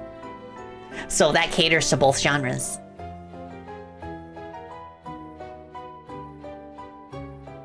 Oh yeah, I really like the Doom powers in Shadow Generations Terios. Very good example of blending combat with platforming. Which is really difficult to do when a character moves as fast as Sonic or Shadow.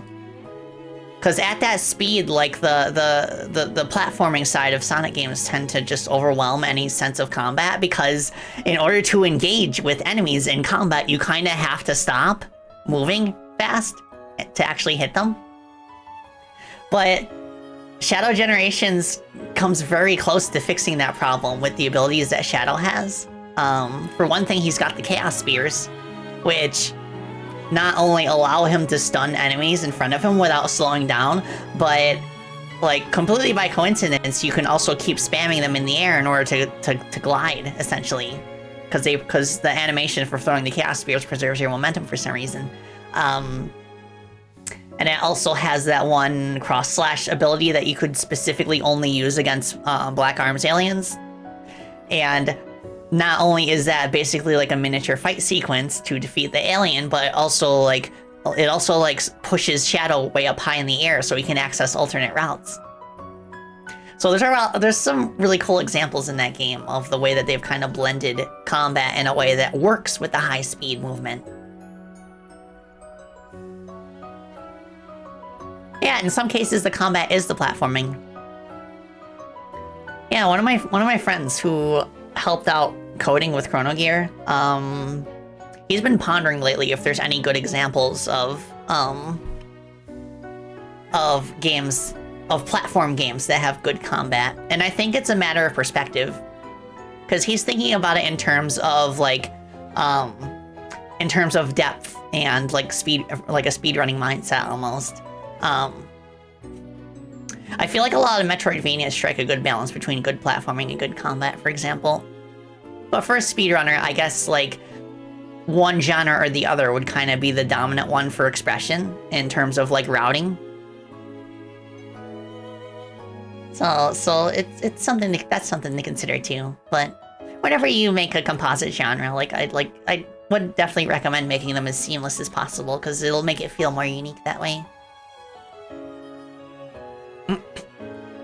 Yeah, like games like Devil May Cry, for example, they're pure action games. Like there's no platforming to be had in them, really. Monster Hunter 2, I guess, would be like, I guess Monster Hunter, if I were to assign it a secondary genre, it would be maybe like more an exploratory, like adventure genre. Because like when you begin the hunt, you have to find the monster that you're hunting first. So that involves a bit of exploration before you get into the combat section. But once you encounter the monster, then the genre kind of shifts to pure combat. No, thank you, Gunkus. Yeah, the one knock that I've heard against Chrono Gear is that combat is maybe a bit too basic, or at least more basic than people were expecting. But in every case that I've heard that, they said that it didn't detract from their enjoyment of the game, so that's good. But it's something that I can definitely consider for like future games like this. If I make another traditional platformer in the future, I can consider what kinds of extra options I could give the player. Darkmoon says it's cute when DMC tries platforming because it ain't good at it. Yeah, that's the thing, isn't it? Because like in a pure character action game, pretty much your entire set of moves, right down to the basic movement, is like focused around being in combat with another like entity. So in the absence of that, like, because I've noticed a lot of character action games, they'll have like a jump that kind of like immediately puts you at the apex of your jump almost, and then kind of leaves you hanging up there for a bit before falling back down. Which, in the context of a platform game, that feels very weird. But in the context of a character action game, that's perfect, because that allows you to kind of like, use moves on the ground that push enemies up into the air, and then you can immediately jump and be in exactly the position you need to be to follow up with air combos. But yeah, that doesn't really translate well to platforming. Because when you're platforming, you generally want to fall at a pretty brisk pace once you're like lined up with the platform you want to jump on. Oh, yeah, that's true, Genkis. Yeah, I think another reason people might have felt that way about Chrono Gears combat is that they were expecting a Metroidvania going in. It like the screenshots, like in the way the game looks, like graphically, even invokes that sort of thing, so I kind of understand why. It kind of makes me curious to think about how I would handle like making an actual Metroidvania game. Because there's completely different design considerations. Mainly because the player does not start with all their moves in a Metroidvania. They have to unlock new moves as they go. So, like, it makes me curious to think about how I would design, like, a single interconnected environment rather than individual levels, and one where the player has to go look for the moves that they need to complete the game. Interesting. Like, since it's a genre I'm not used to, I'm not quite as confident that I could pace it as well as the games that I'm used to making. But with the right team, I bet it would turn out pretty interesting. Gosh, imagine a Freedom Planet Metroidvania. Ugh. It's weird to think about. You miss Toriyama? Me too. Yeah, like he was a cultural icon in a lot of different countries, even outside of Japan.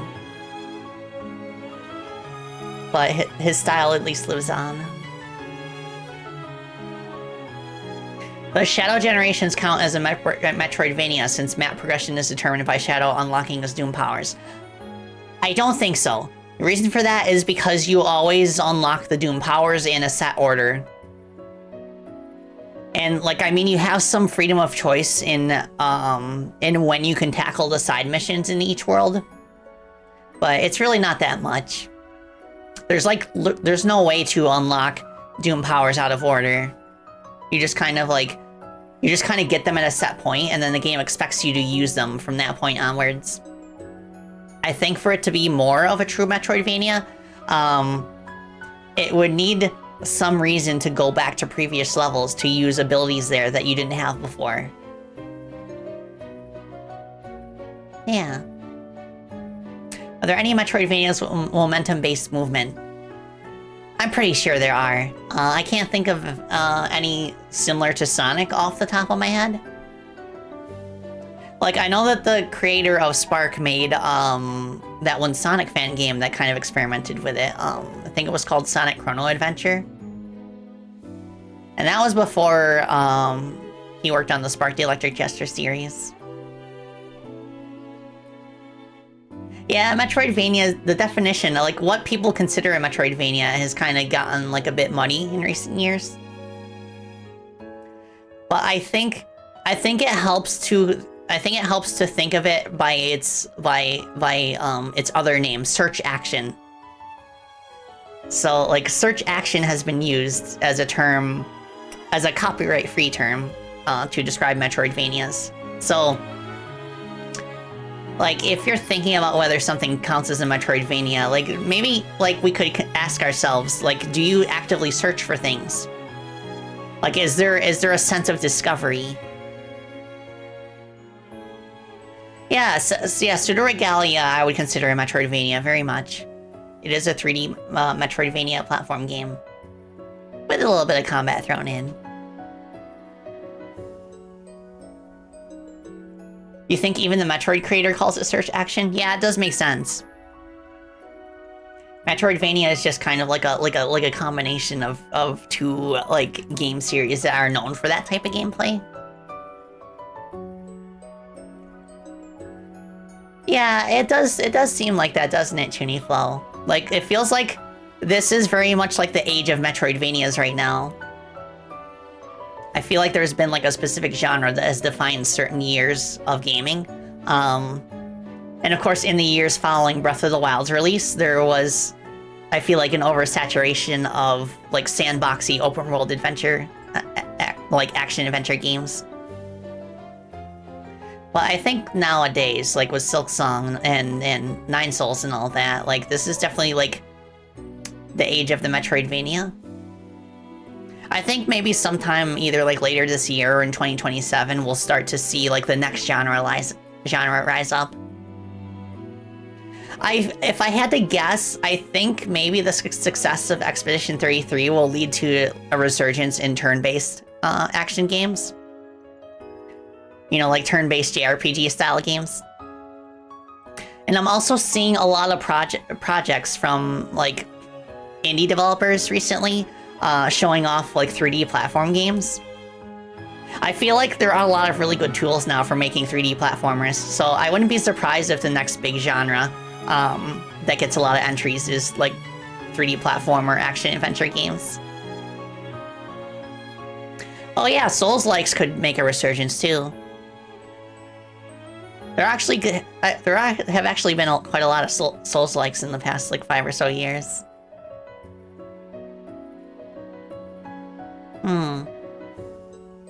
The fact that you can fill 2 months with Metroidvanias alone says enough, yeah. And of course, like, you know me working on an Oro Crony game, watching a lot of Crony, and she plays a lot of Metroidvanias. And in her case, it's more out of sheer coincidence. But I have a few other friends that also like dabble a lot in those kinds of games, and they're more in the they play them more in the sense of like their randomizer aspects. Like Metroidvanias are like a very good choice if you're making a randomizer or if you're like playing an archipelago, just because of their nature of like searching for stuff. Is Souls-like still popular? Is that the name of it now? The genre, Souls-like? I remember for a while, roguelikes were all the rage. I think that was back in like 2016, 2017, I feel like was the age of the roguelike. Oh, again, Kiss, I appreciate that. Yeah, it's inevitable. I've come to accept it as an inevitability that like the kinds of games that I enjoy making for like are targeted to a specific enough audience that they're probably unlikely to like earn major accolades. But that's okay because I love what I do and I have the support that I need to keep doing it, so thank you very much. Like I count myself feeling blessed that I'm able to make a living doing what I do, just making the kinds of games that my community and I enjoy making, or playing, I should say. Oh, I've heard good things about Ender Lilies and Ender Magnolia as well. Yeah, it's kind of ridiculous. I know, right? And like historically, Metroidvanias are a type of game that I have like struggled to finish. And they're an example, they're like a rare example of a genre of game that I do better in when I stream them, because then I have chat helping me if I get stuck. Because if I'm playing them by myself, I kind of have to like look up a guide on my own, and it's like, So I feel like Metroidvanias, maybe another reason there's so many of them is because there's such a good like viewer experience. Yeah, and it's crazy that Silksong's getting DLC soon too.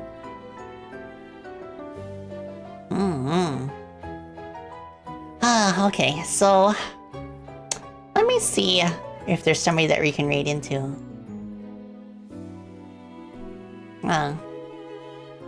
Yeah, that's kind of my guess, Waterblad. That like the success of Expedition 33 kind of like ushering in an era where we get a lot of JRPGs.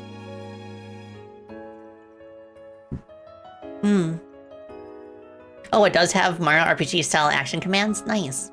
So that's kind of a cool example of a composite genre too. So it's blending like turn-based combat with more action-y elements, like timed hits.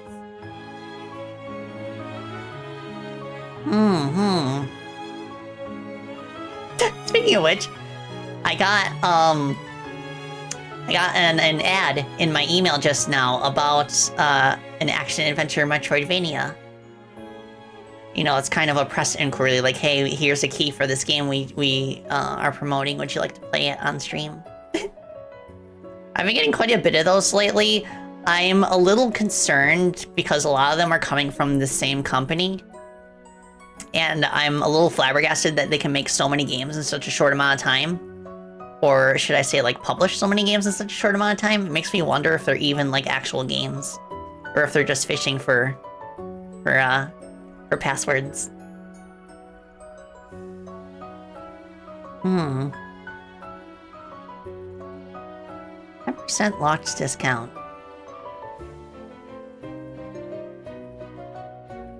Well. Oh, interesting. So I got an inquiry from like a journalist about Freedom Planet's appearances in previous Games Done Quick events. Ah. I might reply to that later. Because that was a really wonderful experience for me. I always enjoy seeing games that we make at events like that. Nice. But, okay, in the meantime, I do have to dip out to feed my puppos and eat dinner. Let's see who's online right now.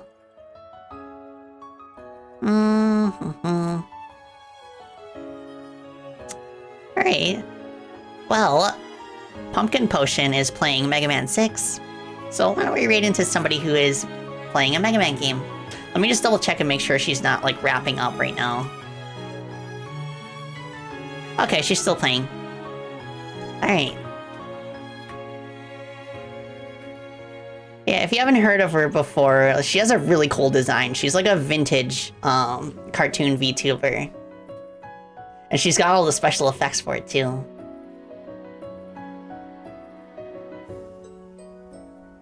Okay. So, and then here is our raid message if you're subscribed to me.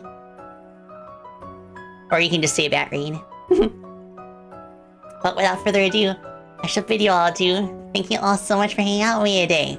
And I'm pretty sure we'll beat this game next stream. I'll be streaming again on Thursday. And then on Friday, I'll start Mega Man ZX, which is one of my absolute favorites in the entire franchise.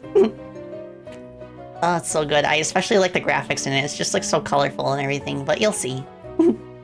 But in the meantime, do take care of yourselves. And thank you for the warm welcomes back. And I hope your 2026 has been off to a good start. And if not, just remember January is just kind of a crummy month in general. So I'm pretty sure it'll get better as time goes on. But thank you all so much, and bats are out. Bye. Bats.